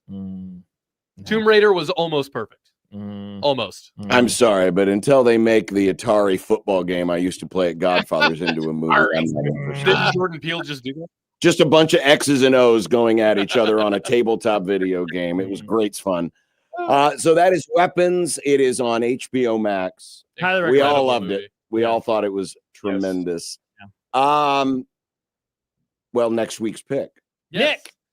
Movie that I somehow haven't seen yet. It has Adam Driver, Ferrari, talking about the story of Enzo Ferrari, a horrible human being. And where's this one at, Nick? I just assumed you would have watched this. Yeah, it feels like it's one of those movies where I've kept meaning to watch it and I just haven't gotten there. It's on Hulu. Good movie. Is this the sequel to Ford versus Ferrari? I mean, it's kind of a prequel. Well, yes, I understand. Yeah, when you said it this morning, I was like, wait, I've seen this movie. Then I was like, wait, no, I haven't. No, I've seen Ford versus Ferrari. Yeah. And Ferrari is we get rid of the dirty 2023. 4-letter F word. Yeah, on this one, it's just Ferrari. Okay. Yeah. All right. And where was it? Where's it? Hulu. Hulu. It's a Hulu. Yeah, and I think it's actually relatively accurate to his story. Which is, I can't wait for you guys to find out about Enzo Ferrari because woof. All right. Well, it is time for a prediction, Kent. This is a big one. And we've had a lot of news happen this week. Don't know. I know you're kind of out there in your own little bubble now. You're like, I don't care about the news. But, Matt Rule just signed a contract extension. If you follow Josh, you would have known about this on Wednesday night. I did that. Yes, the night before. Yes. Absolutely. Yeah. Matt Rule may or may not have liked that, but too bad, so sad. Yeah, exactly. Exactly. Well, too bad. Exactly. I like your Matt Rule impression, Kent. That's funny. Well, I mean, it's like, come on. You are a public figure. You don't get to pick and choose when stuff comes out. Sorry. Or where it comes out. Sorry. Maybe tighten your circle a little bit better. Exactly. That's what I'm saying. But I would tell what's his name, Kraft at Penn State, the athletic director, I'm available. I am unemployed, baby. 1 year. Ken's watched a lot of football. He's watched a lot of football. Exactly. What's your pick? I think this is a game where Nebraska is going to Nebraska, I think, and we'll say USC 24, Nebraska 21. Oh, wow. Low scoring. Low scoring. Going under the total. Evil Kent? I could see 52-38 or something like that. Probably Nebraska. You know what? If this game were being played in the Coliseum, that score, the portal to the next universe would open up, because that's what's going to happen when Evil Kent hits one of these picks. Now, he does say 52-38 Nebraska, but so he might get the score right. Nebraska. Yeah, so maybe not, but I would be shocked if we get 52-38 tomorrow night. It would be a surprise. It would be a surprise. Yeah, I would be shocked if either one of them hits 38 tomorrow. 38's a lot of points. It is. Yeah, especially in the cold. Yes, especially in the cold. One wonders how prepared your Southern Californians will be for a bit of risk Midwestern weather. Michael Severe had a stat. He filled in for Happer earlier today, Kent, and he went back to 2002, I think. Yeah, and they haven't won in games below 50 50. I thought he said 60. Okay. I thought it was Or he's 50. got like one game below 60. So, or like, something. get ready, One Kent. games below 60 since then. And so tomorrow's going to be Now, granted, it's a small sample size because yes, they it's played like in the Pac-12. It's like the Oregon games and the Washington games occasionally. Yeah. Occasionally. Yeah. Okay. All right, Kent. Well, we'll see you upstairs tomorrow. Yes, I was going to say, well, Wazoo, you could get some cold games there. Yeah, you could. Yep. Wazoo. Indeed. Not good games, but cold games. Kent, have a great week. We'll see you later. Bye, Kent. Kent Wolgamott, the Movie Club, each and every week here on Fridays on 1620 The Zone. And speaking of Fridays, thanks to the new time slot for Kent, temporarily, of course. Yeah. We go right from that into One Beer Friday. Let's do it. And it's a game weekend, so that means keys, and that means predictions, and that means betting trends, and that means Jack Mitchell and the Super Friends Roundtable all coming up on 1620 The Zone.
be nice to have a boat. Throw. It would be nice to have a boat. Throw. It would be nice to have a boat. Throw. It would be nice to have a boat. Throw. It would be nice to have a boat. Throw. It would be nice to have a boat. Throw. It would be nice to have a boat. Throw. It would be nice to have a boat. Throw. From your mom.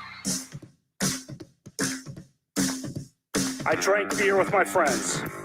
Sometimes I had too many beers. I liked beer. I still like beer. Had beers, have some beers. One beer, drink beer, drinks beer, drank beer, and drinking beer. Upstairs, downstairs, where was it? I don't know, but I had one beer. Friday!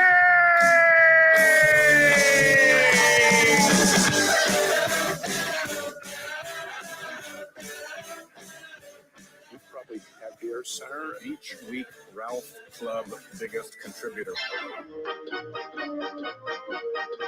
Yeah, for that. I like beer. I don't know if you like Beer Center or not. What do you like to drink? Next I had one beer. Friday. Hanging out and having some beers with friends, which I gladly do and which I fully embrace. Well, you think it was? Nope. There was one beer. Friday.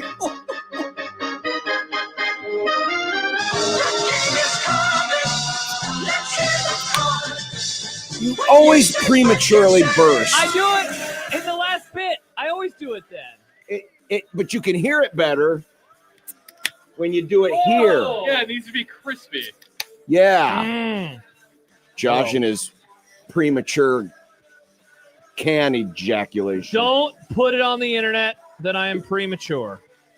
Do I not. am enjoying Cornhusker Crusher, the official craft beer of the Huskers, of course, our great sponsors, Cross Strain Brewing Company. And take a look at that. Take a look at these cans. Look at these cans. These are great cans. You know why these are great cans, Josh? Because Herb is wearing red, the way Herb should always Is there a be. blackout, Herb?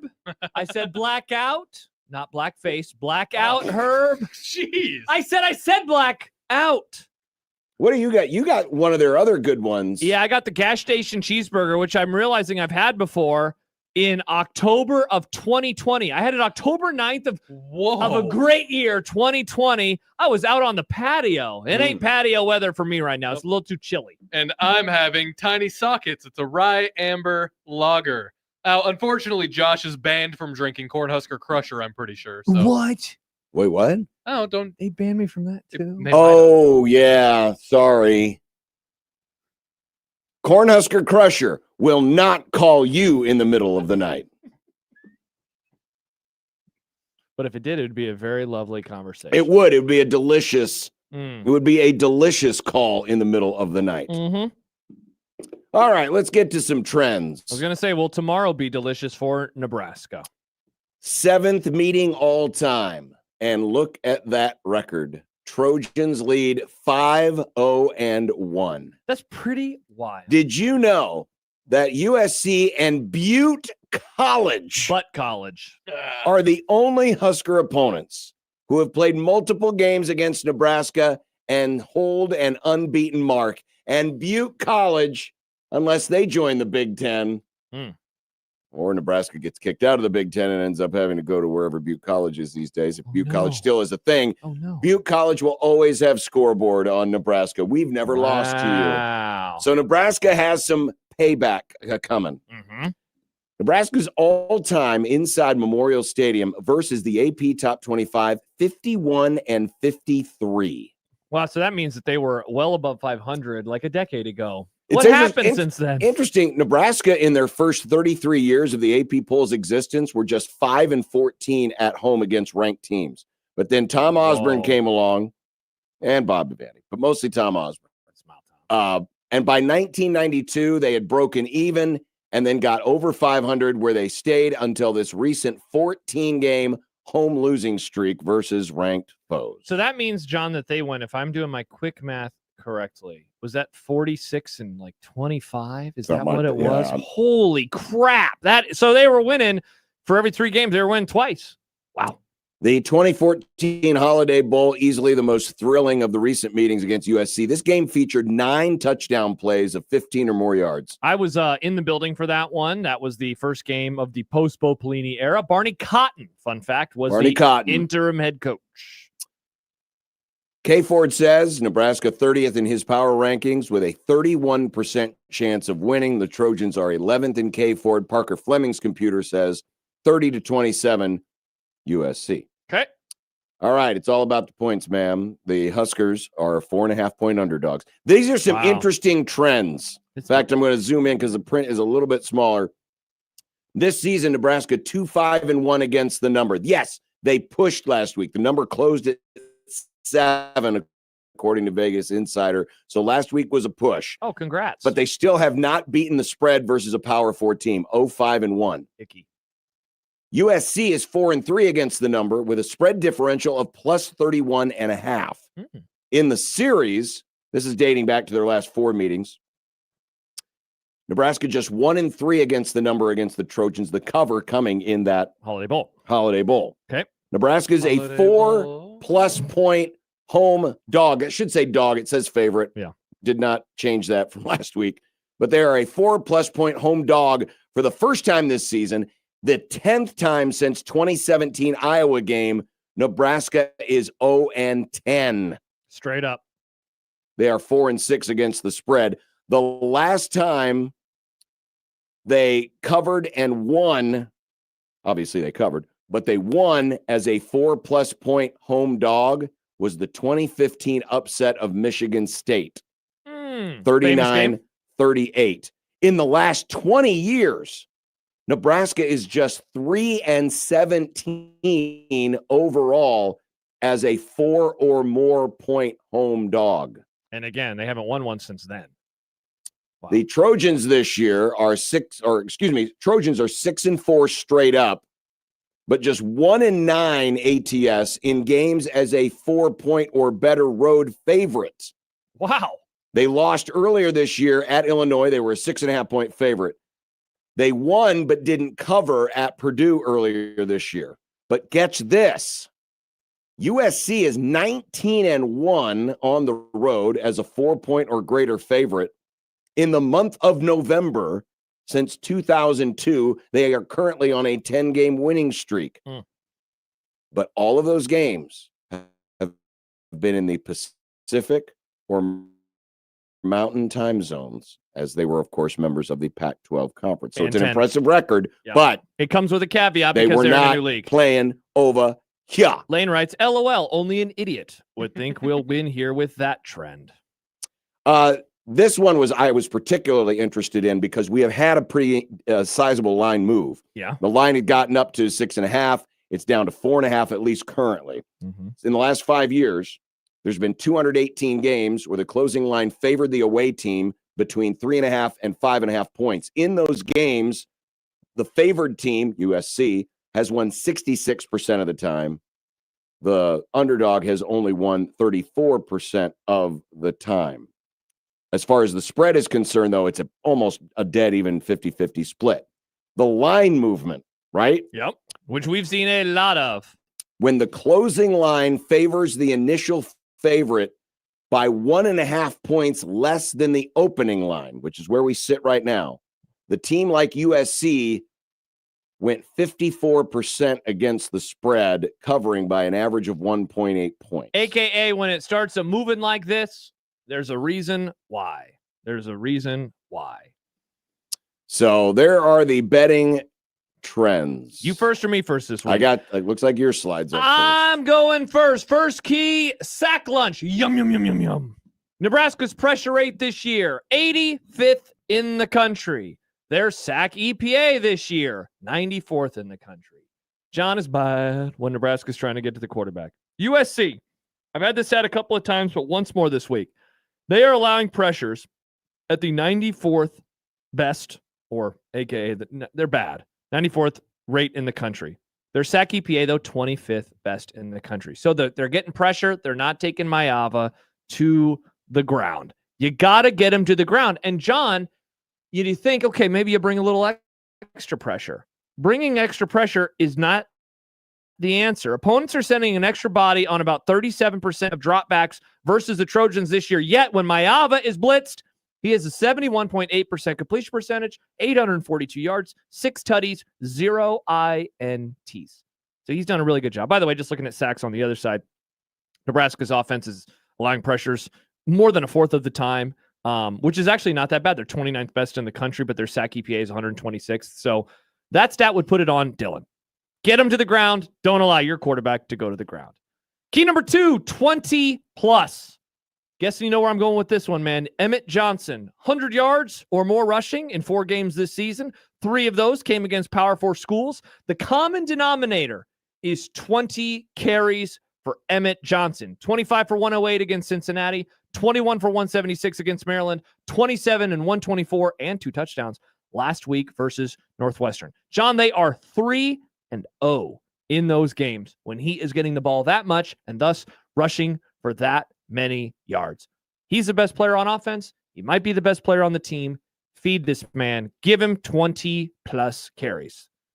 Number 3, the Finnish boys. John, you know about finishing. You have 2 sons. USC 26th on Wasn't offense. premature like your can crack. In points per quality drive. They're doing a good job at finishing. They are 10th in the same stat on defense. Bending, but not breaking. A far cry from Nebraska's rankings of 66th on offense and 82nd on defense. That right there might be the story. If USC drives down into Nebraska territory, can they hold him to a field goal? If Nebraska drives into USC territory, can they get points? And what I am really curious about is what Nebraska decides to do in those situations. People have been really critical of Matt Rule for going for it on 4th down from time to time this year. John, I think he might have to in this one, because of how dynamite that USC offense is. And finally, key number 4, black magic. Have you seen this? Have you heard about this? Alternate uniforms. The turf is different. Everything is changing. You're so excited. I'll be honest, man. I just think this is going to be a really tough game, and I think Nebraska needs some breaks. You cannot. That's a hard key to have. Can they have magic work? Magic is fake, John. It's not even a real thing, and yet I put it down. Nebraska's got to have some stuff go for them, because they too often in these games, stuff never goes for them. So that's my 4th key. Black magic for Nebraska on a blackout night. According to Dave Fight's numbers, anytime Nebraska goes monotone head to toe, they're 6-16 since 1991. All right, my keys. Flip the page. He who derps least wins. You have 2 offensive play callers who are they're good. They're good play callers. They're good offensive minds. They're good Big 12 offensive minds. They have reputation for big points, big yards. But they also have reputations for some boneheaded, too cute for school. What the hell is that guy thinking? And hey, just run your normal stuff. Maybe it's their creative mind getting in the way of their functional mind, or that they both come from the Big 12, where defense has been optional, at least in the years that they were there. And then they have this really cool stuff that will get broken down next week by Jerry DiNardo and Urban Meyer on BTN. Either way, I'm expecting some derp calls in this game. Meaning just calls where you're just like, what's in the headset? Derp, derp, derp, derp. Now, USC has the more talent to overcome some of Lincoln Riley's derp, so I'm going to issue a handicap here. Riley minus 1.5 derps over Holgerson. Okay, let's keep an eye on this. We should have put that in predictions. Okay. Second key, breaking news with friends. Oh, interesting. Emmett Johnson has been the star. He is 5th among all running backs with 837 rushing yards and 44 missed tackles. He also has the same number of explosive runs as Notre Dame's Jeremiah Love, which is 3rd best in the FBS. Did you know that Dylan Raiola in PFF passing grade? What is he? Is just 113. And has been 4 straight games with a sub 60 passing grade. And USC has a good secondary, including one of the best safety pairs in the country in Fitzgerald and Ramsey, which means your friends, to your point, or friend needs to be Emmett Johnson. And then on the run defense side of the equation, watch between the tackles. I know they're down their top two backs, but between the tackles this season, USC has averaged 7 yards a carry, 7th best in the country. Nebraska has allowed 6.5 yards per carry between the tackles, which is the 9th highest mark in the country. And their run grade is just 110th in PFF. I know there's going to be a lot of attention on Mayav in the passing game, and there should be. But if these backup running backs can continue these kind of numbers between the tackles, yikes. So your friends that you want to break the news with, yeah, also need to be your friends in the run fit. Always important to have good friends that you can trust. Third key, no late night calls. No late night calls? As in house calls. Oh. USC is top 20 in plays of 10 or more yards, top 10 in plays of 20 or more yards, tied for first in plays of 40 yards or more. Nebraska does have good marks on defense. They're 12th in the country in plays above 20 yards, but they have been a little leaky as of late. They allowed 2 20-plus yard scoring plays to Maryland, essentially 2 long scoring plays against Minnesota. The run was stopped at the half-yard line, but it basically was a touchdown. Mm-hmm. And then last week, the Komalafe run that tied the game for Northwestern. Now, with the third and fourth string running backs, provided that you're breaking news with friends, may not come in the form of a run, but you know that Mayava is going to find Lemon and Lane deep down the field, especially if given the usual time in the pocket by a good offensive line. Which brings me to my final key. Always remember a change of clothes. Interesting. No, I am not talking about changing back into red uniforms if things aren't going well at halftime, though that is an excellent idea. But this is actually about having a change-up ready for USC and Mayava. And I get the feeling that John Butler is holding something back. Folks! There might have been a sneak preview on the final drive against Northwestern when Butler brought some pressure and forced the ball out just a little bit early. Because if he doesn't on that last throw that Northwestern might have thought was an offensive or a defensive hold, if that ball comes out when they want it to come out, it's probably 6. We're probably seeing overtime. So mix things up, get exotic with pressures. But when you do get pressure, if you get pressure, you've got to get Mayava to the ground because against pressure, he is still really good. Go back, watch some of the Illinois film. He's got guys in his face, and he's still completing passes because he's got ultimate confidence in his receivers. He's got ultimate confidence in his arm. Yep. So, he who derps least wins. Break news with friends. No late night calls. And always remember a change of clothes. Great keys, John. Great keys. Thank you, Josh. And I thought your keys were good, too. Wow, look at us. Also, Mikey, don't forget to bring a towel. Don't forget to bring a towel. Always important. A black towel tomorrow, though. Coming up next, predictions. But first, a word for our friends at Underdog Fantasy. This is like predictions, but on an app. It is, and you can do it here in Nebraska. Oh, my gosh. And it can pay you up to 5,000 times your money.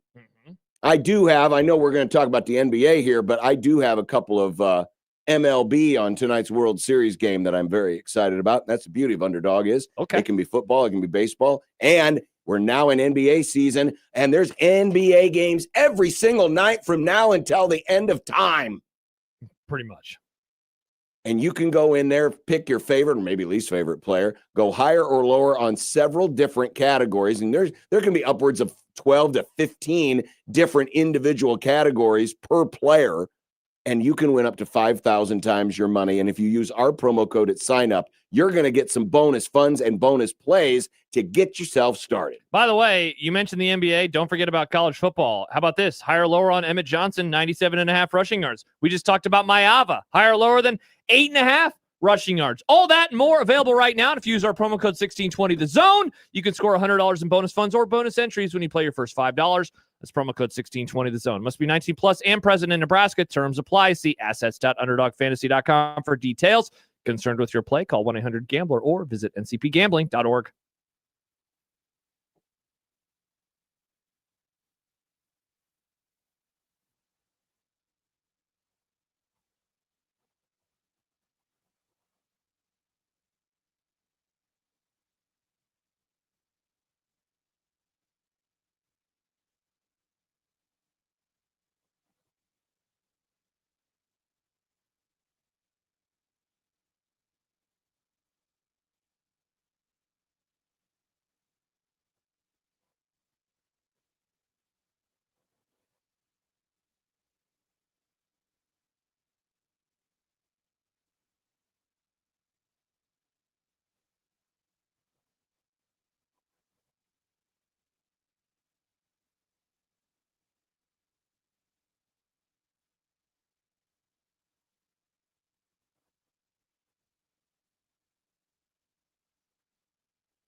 Ladies and gentlemen, it's time for predictions. Bet the over. Vikings in the over. All right. Once again, I mean, I think it's just nobody made up ground. it's good to beat a king. I was one over 500. Josh was one under 500, and Nick was as usual. Now, several games under 500 last week. John just said it's good to be king. Can you remind me what happened in France in the late 1700s when it came to kings? I think they cut off a guy's head. I ain't in France. Robespierre, John Bishop. I'm the king of America. Oh, no, that's taken. Nope. No kings, John. I'm the king. Here we go with volleyball. Let's go. Big one tonight. Nebraska, Wisconsin. I mean, not as big because Wisconsin's kind of mid this year. They're Yeah. still in the top 25, but they're not as good. Nebraska's playing both Wisconsin and Oregon. Over under on number of sets, 6.5. The set streak continues, Nick. Nick is going first because he keeps being wrong about this. I'm going to say under. I'm going over. I think Wisconsin gets one tonight. Nope. Under. Okay. Creighton versus Marquette. Marquette, not quite the Marquette they've been. And Correct. Creighton's been on a run recently, and they won earlier today. Yeah, this is tomorrow. This is winner and number of sets. Yes. I'm going CU in a sweep. I'll go Creighton in 4.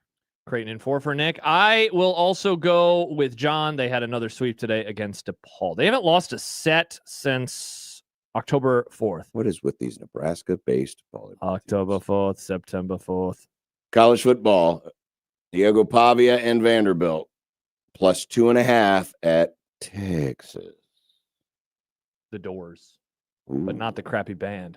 Got him. Crappy. Suck on that, Jim Morrison, you idiot. Agreed. I do like Light Well, by I Fire, agree though. with your Doors take. That's Sadly, I don't agree with your side. You're saying hook 'em? I think Texas wins. I like the I horn. think I think Vandy's kind of like in the same position as Alabama. You played a tough stretch of games. Now you're going on the road. Texas must win this game. I'm going to go with the Longhorns. Arch Manning kind of sucks. Yeah, he made his help, but he might be concussed. He might be Tua'd. Tua's concussed, and he still plays. Not very well. Yeah. What's your pick? Give me Vandy. Come on, baby, light my fire. Where now? What the hell is this game doing? Is this an accident? Yes. Michigan State and Minnesota football this season are accidents. Michigan State plus 3.5, Nick. You know, some accidents are happy, though. I'll take Minnesota. Yeah, me too. Jonathan Smith sucks. I'm going to go Michigan State in a cover. What? They're getting 3.5. Come on, baby. Tomorrow night in a game that I won't see unless I put up my antenna, Oklahoma plus 2.5 at Tennessee. This is easy. Which means Oklahoma's probably going to win, find a way, but I'm taking the Vols. Oklahoma sucks. Give me the Vols. The Rocky Top always. Tomorrow late night in a game I won't see. You keep making the same joke. I'm wish casting the opposite. I'm like reverse jinxing this I'll never damn see a Cowboys carriage Super Bowl dispute. ever. Wish casting. The opposite. Cincinnati plus 10 at Utah. This is easy. Did you know that Nebraska beat Cincinnati is getting 10 points? Give me a break. This line is as stinky as Nick's clothes after 2 days without showering. Hey. Utah. In the old days. Take Utah. Wow. Congrats to Nick and I on the points. We did not get this prop last week. We had a three-way Big Ten blowout prop, and none of us picked the right team, which was Indiana, because they absolutely crushed UCLA. So who wins by the most points? Indiana's at Maryland, Michigan versus Purdue, Ohio State hosting Penn State. I will not make the same mistake twice. Give me He's ripping darts. Sigs in Indiana. Yeah, I'm going to go Kurt Darts as well. I'll do Michigan. Okay. Michigan, that's interesting. Yeah, because they don't usually score a lot. Congrats to Ohio State. The Coats are the Ben 3-point Coats? favorites at the Steelers. Oh, I'm going Indianapolis. I am done. I have the tingle as well. Nice. Maybe it's just because I'm getting older and I need to go to the doctor. I'm going with Indianapolis, man. It's 2006 all over again. Congrats. You guys know all about my tingle. It's a sweep. Gah. Steelers are going to win. Chiefs are a 2.5-point favorite at the Bills. I hate when these teams play each other. This is nuts. I love when these teams play Because each I other. hate both of these teams. That's fair. You can pick so much. If you pick a tie, we'll give you 2 points. It'll be the Bills. Okay. Wrong. Chiefs. It's the regular season. It is the regular season. I'm going Buffalo. I've changed my mind. I'm going Buffalo. I originally had Kansas City on my sheet. I'm the only one on Kansas City. I don't want to, I feel but like this is a baby. But this is a regular season I'm the home game adult, for you're the Buffalo. baby. It's a regular season home game for Buffalo. That's fair. That's fair. I just took candy away from babies. The Broncos are plus 1.5 at the Texans. The candy was almond joys. Man, Broncos I love all are solid, but they also lost to almost lost to the Giants. They played like crap against the Jets. They did well last week. I don't like this. I'm gonna go with Houston. I hate it. Whoa. Yeah, I don't like it either. I'm gonna go with the Broncos. Let's ride. Broncos country. Wow, I'm on the opposite end of you guys a lot today. Mahomes versus Allen. I meant to sneak this in right after the Chiefs pick, but Mahomes minus 42.5 passing yards versus Josh Allen. That is way too many yards given up. I'm going to go Josh Allen. Same. Yeah, me too. Oh. World Series. Who wins in how many games? Toronto can win it tonight with a victory in Game 6. Who wins the World Series and how many games are we playing? I'm saying it's going to go to 7 because the universe hates John sometimes, and John would rather watch Game 7 than Nebraska wearing alternate uniforms tomorrow. So it's going to go 7. Blue Jays. Same. We all agree. Rats, I should pick to the Dodgers then. Dodgers. Change mine to Dodgers. You're going to go Dodgers in I'm gonna 7? switch it to Dodgers. Okay. All right, props. Look at this line. Look, this is a real line. This is from Underdog. This is not fake. Jaden Mayava passing yards over under 276.5. I'm going to go with Nebraska on this one. I'm going to go under. Either they are, I mean, that would be fraud territory if he hits 277. That's fraud territory. That they're not. If he hits the over, that means that they're a fraud defense. Really? I would think so. I mean, Mayava is playing out of his mind. I know, but this is a good pass defense. I'm going to go. It's a good secondary, but it ain't a good pass rush. I'm going to go under. I agree on the under, but I would not classify Nebraska's pass defense as a fraud if Mayava throws for 277 or more because it's Mayava and those receivers. Under. I'll do the over. Emmett Johnson's all-purpose yards, so we're talking rushing and receiving, 119.5. Give me the over. Over. That was easy. Here's a new prop for you. This is longest play from scrimmage. USC favored by 15.5 yards. So in other words, USC's longest play from scrimmage is 15.5 yards or more than Nebraska's longest play from scrimmage. USC. I'm going to go Nebraska. Okay. Will Sierra Wright, the actor, have an interception? He had a pick 6 in last year's game against his hometown team. No. Wow, I'm usually the one that goes no on these. I think Sierra Wright does get an interception in this game. Okay. I'm going to roll the dice here. Come on, Sierra. Act me an interception. Okay. Mekhi Lemon. This is another prop that I got from Underdog. 33.5 more receiving yards than Isaiah Hunter. Lemon. Yeah, I don't think Mekhi's a lemon at all. Nice. So you say Mekhi Lemon too? Yes. I'm going to go Hunter.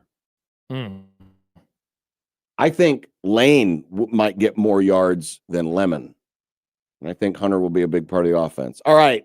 Should we save this with Jack? Sure, why not? Okay, Because we do need to take a break. Jack Mitchell joins us next on 1620 The Zone.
chance for some sprinkles. Those chances are fairly low. We will see our low temperatures drop down into the low to mid 30s overnight tonight, with gusts up to 25 miles per hour. And on Saturday, it will be on the chilly side with high temperatures in the upper 40s, mostly sunny to partly cloudy skies overall. From the 1011 Severe Weather Center, I'm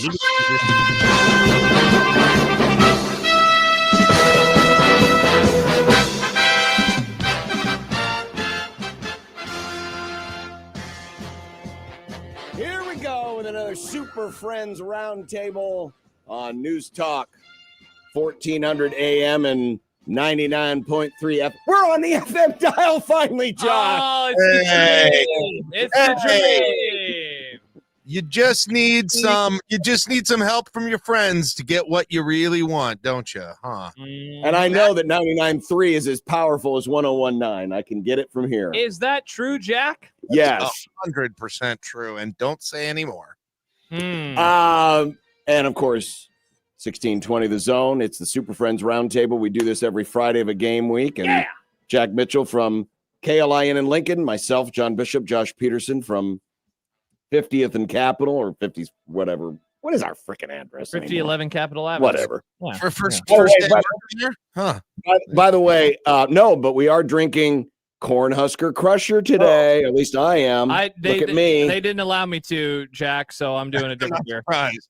I have Is that a Hy-Vee water? I've got a big bottle of Hy-Vee spring water that's been sitting here for at least a day because I brought it up here. So it's one stale water Friday for here at KLIN. I saw Jack's pen in his hand, and I'm like, is that a dart, Jack? Or are you just happy to see me? Nick, educate us, because Hy-Vee is based out of Iowa. Where do you find spring water in Iowa? The Des Moines River. That's nice. Super Friends Roundtable. Tastes like does it taste like Marion County? I was gonna say I was gonna make a joke about Iowa's offense, but now their offense is great. Oh God, this is terrible. This is terrible. You can thank your friend. You know, Scribes Peterson has been quite the intrepid reporter. He has single-handedly turned around the Iowa offense with his column. And he broke the news of Matt Rule's contract extension. What are you going to do for an encore? I don't know. I can't see to all this kid. Is that Walt Cronkite over there? I can't tell. What do we got here, huh? Do what I can. Jack, I just realized, so we have not given our predictions yet on the game. We ran out of time. We had to get to this segment with you. Oh, we're going to do it now? Oh, do you want to save it till the end of the show?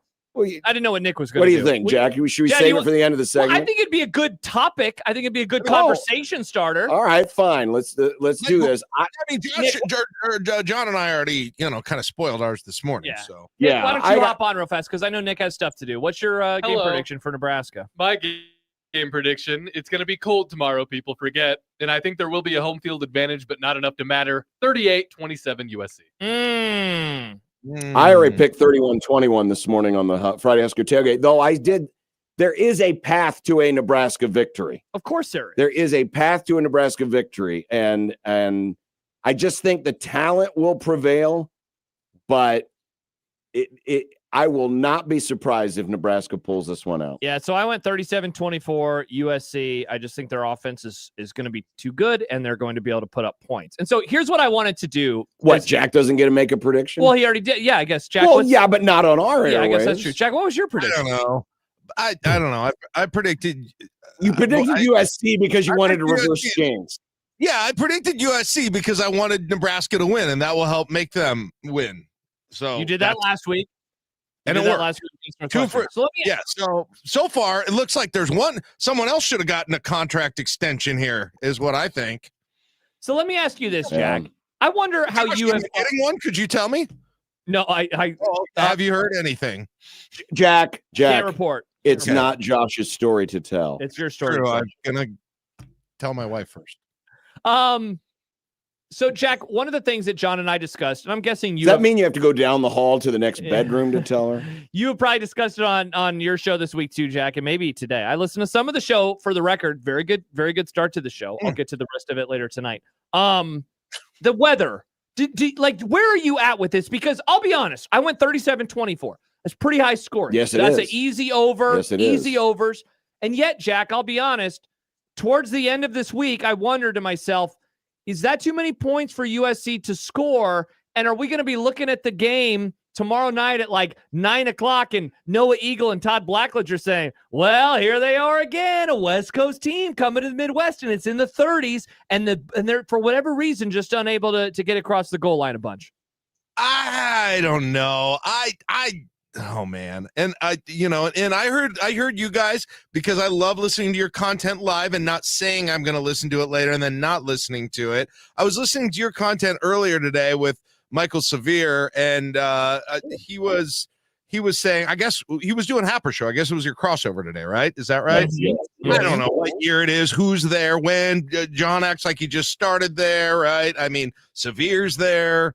Kugler, I think, still does a show. I'm not sure exactly, but all of that said, I was listening to him talk about the weather, and again, far be it from me to disagree with him ever, really. But I don't know. It's not even going to be windy, guys. Like, the kickoff temperature is going to be 45 and not windy, and they've been running around. Josh, you're a runner. Yes? Is this true? Have I heard this? Yeah, I believe you're a runner. If it's 45, okay, if it's 45 and what's the runner's temperature? It's like 106, right? And you go out and run a 10K, Josh. Yeah. 45. How long, if at all, are you ever cold? 45. You are cold. You're wearing the short shorts too, right? 45. You are cold for the first mile as your body just warms up. 45, in all seriousness, is the best running weather imaginable. It is what you want for a marathon. It is perfect weather. So Nebraska needs to turn this into a walking game. Honestly, slow the game down. Jack John said something yesterday, I think it was, like, you cannot have a 14-0 quarter in this game for USC. Like, you do not want one of those USC scores, 3-0 Nebraska, USC scores. Like, that is, I really think, would be a problematic death knell for Nebraska in this game tomorrow. Like, having the long drives, they had it last week, the second drive of the game against Northwestern. Now, it didn't end in points.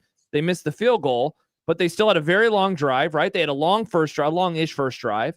That game really slowed down over the course, especially of the first half. I think if Nebraska could find a way to slow this game down, I think that would be really nice. By the way, Problematic Death Knell is my favorite emo band. I think I've seen him in concert twice. Yeah, it sounds like Nick. It sounds like Nick's been following him around. Oh, is it Problematic Death Knell is getting back together? Well, get out the eyeliner. But by the way, they open for Avenged Sevenfold. Nice reference, John. I don't believe you. Wow. Did you pass him a note there, Nick? Wow. It will get down to like 40, 39. But again, like, there's going to be almost no. Okay, it's going to get down to, actually, I'll take that back. By 10 o'clock, 37, right? 37. With but no wind. The wind, though, makes all the difference. And not only in the passing game, but it just drops the temperature like a rock. So even if it was like above 10 miles an hour, then I might think about it. Yeah, I mean, I'll probably wear shorts to this game. Heck yeah, man. I mean, listen, that's not. The wind is the most important number out there, and I want to look hardy. I want to intimidate USC myself as a fan, right? Look at that guy, shorts. Wow, we are in for it today. If that guy's wearing shorts, yes. If a fan is dressed like that, how's the team feel? I mean, you can get away with wearing shorts at Memorial Stadium in 20-degree weather because you're crammed in there so tight. The body heat down there. The cram boys. Yeah, you can't even see your legs. You're going to have some, frat guys that all take their shirts off and stuff in the front row. And I'm going to be like, that probably feels kind of good. That's not even cool. That's not even impressive in this situation. Come on. 38 and no wind. If it were 38 and imagine it was 38 and no wind on January 10th and sunny, I'd wear shorts. Oh, it would be. I would go to the pool. I would go to the pool. I would offer the family to have dinner outside. Right. I would. Right. I'd see if the kids want to do a camp out in the backyard, like we used to do. That's good stuff. That's right there. I do. Just think about it being in January instead of October or November, I guess, All right. On a serious note, of course, we did get the rule contract stuff this week. You know, we saw what happened 2 weeks ago when all the Penn State stuff came out. And while I'm not advocating that the distraction of the Penn State job either contributed to or had no factor in what happened at Minnesota, it's hard for me to argue against it. What is your DEFCON level for distraction, given the fact now that the contract extension news has come out and all of the attention that was paid yesterday? I mean, Matt Rule had a podcast. Matt Rule had his usual appearance with McAfee, where all the talk was about that. 10 of the 13 minutes of the press conference was about the contract extension.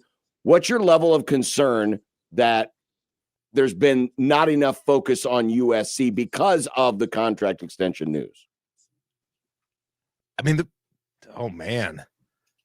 I mean, there was more time poured into it than there was time poured into the Penn State thing, right? Like, just Probably in terms more. of hours of the week? Sure. I mean, he did 2 hours worth of podcasts. I mean, so at the very least, he did more podcasting time than normal. Oh, if only there had been like a more efficient way, and I can't think of one, but like just I don't know. I'll keep thinking about that. But no, like I don't know. It was a significant part of I did think about it. Like, it was happening on Thursday. They did that whole thing, right? And obviously there was some stuff recorded Thursday morning right before it as well. And so like that had to take some time out of morning meetings and those sorts of things too. So yeah. Like I don't know. I'm not going to make a big deal about that. I hadn't really thought about it, but it is more time. I also don't know if it's like, there was also when he was talking about it in the press conference and talking about the players, he was kind of like, I don't know if you guys got this from the way that he talked about it, but he kind of acted like they were like, congratulations, you know. I don't know that people in some ways, like, the big news is he's staying, right? The big news is he's not going to Penn State. Absolutely. That's the big news. Yes. That's really the only news. And of course, we can examine the contract, and it's very interesting to some people, but like practically, you know, what does it change right now for anyone who's not actually paying the checks or getting the checks on this? Not much, other than him not leaving now. Jack, let me ask you this. Are you more concerned about Nebraska's offense, given that they scored 6 points a couple of weeks ago? They've had like really good quarters or really good drives in the last month, but they've also had like really bad ones where they go 3 and out or they turn the ball over. Or are you more concerned with the defense, given that this is easily the best offense they have played and they can attack you on the ground or through the air? And this is going to be, depending on, I guess, how you feel about Sorsby, the best quarterback, certainly the best collection of weapons. What side of the ball are you saying I need an extra stop or two, or God, I need like 10 points across 2 important drives versus, you know, getting held to 3? Like, if you ask me, hey, like, which one would be more important to play like unexpectedly better? I think the answer would be is that fair? Is that another way to state your question? I love the way. Yes, that's a great way to phrase it. So what would the answer be? Offense for me. Like, I'm still worried about the pass rush. Okay. Like, we took some time off for that before and it came back. We took some time off from that before. And look, I think they found some good ways to mitigate it with the play calling. I think they found some good ways to mitigate it with the rushing game, but like, I mean, you're shorter on bodies now than you were 2 weeks ago on the offensive line.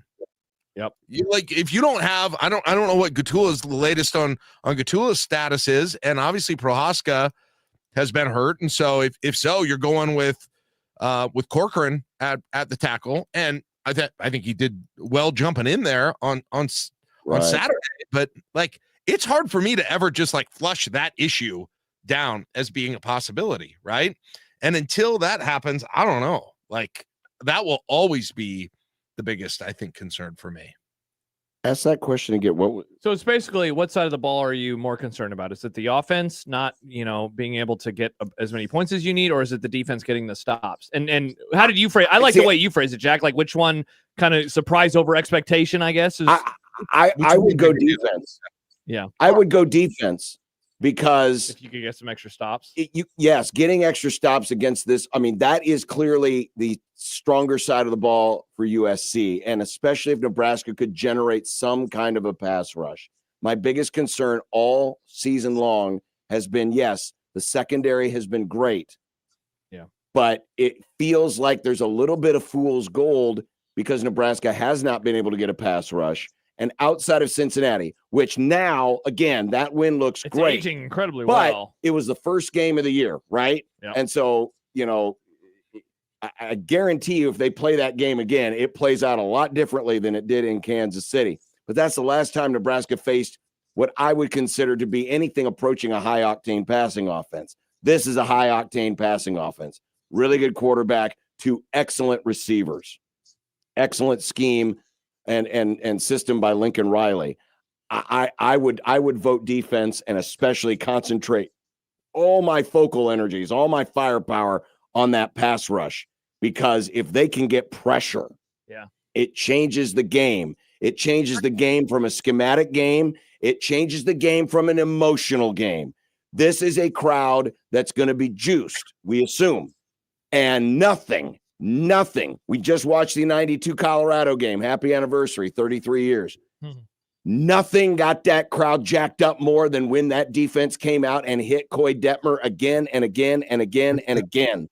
That's what you need to keep this crowd fired up and going for 60 minutes of football defense. And I think part of it too, Jack, is that Nebraska is more likely to win a lower scoring game than a higher scoring game, right? They're more likely to win a defensive game. Agreed, because a shootout. team like, I think of a USC team, I don't want to make them out like they're the second coming of the greatest show on turf, but when you can hold a team like that down, it frustrates them more, right? Oh my God, we're not getting our 35 points a game. And that adds to the angst. And that's what you want. You need to create angst on the other sideline. I think it keeps the crowd a factor more. I mean, which I do believe that's really significant. Defense keeps the crowd in it way more than an offensive shootout does. I don't know though. Like, I trust that I have a feeling that when this defense, you're exactly right, John. Like, the passing numbers are great. The pass defense numbers are great. You can discuss that they haven't had the competition of good passing teams, and that's a fair point to make as well. But the other thing is they haven't really had a pass rush during this, which is still crazy to me. Like, they have not had, even against Northwestern, there really wasn't much. What do they have? They had 0 tackles for loss. Zero tackles for loss. 0 tackles for loss. Like, and if I'm calling that defense, man, I hope there's stuff saved for this game. I hope they have been holding schematic things back, thinking about what John just said. They were not playing teams that they thought, they needed to show it against, right? They needed to really get things fired up against. I hope that's what they were thinking, because it seems like they've played pretty conservatively in terms of generating a pass rush. I thought later in the game against Northwestern, they started to do that, and I thought it helped, to be honest, including the last play that Northwestern had. We are running out of time, about 90 seconds left. The biggest question, if they win, is this a storm the field game? Whoa. No. Well, the students will. Yeah, 100%. You think so? They did against Wisconsin. They did against Wisconsin, who was unrated, and they didn't paint the field black for that. Never beaten SC. That's crazy. And 28 game. You know what? Okay, never mind. Streak. Yeah, I'm wrong. Did they storm the field for Colorado? Yep. That's right, they did. And Wisconsin. That's why I mentioned Wisconsin. That was like, if they did it on Wisconsin, I can't imagine. And that felt.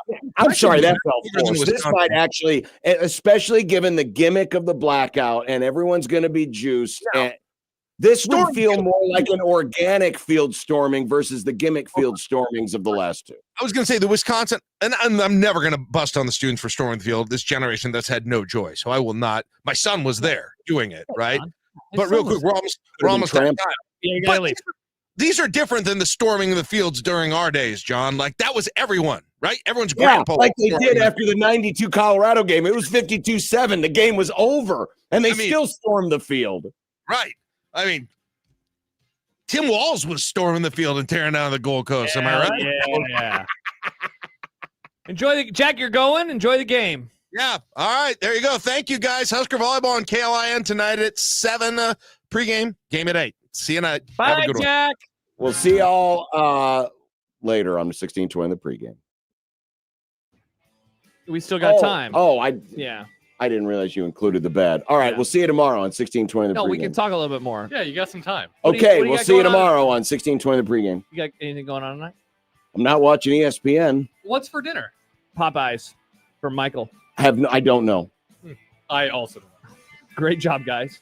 Well, we're almost out of time. We're out of time. See you tomorrow on 1620 the pregame. It will start on time. It's gonna be nice not to have to drive home from Lincoln tomorrow.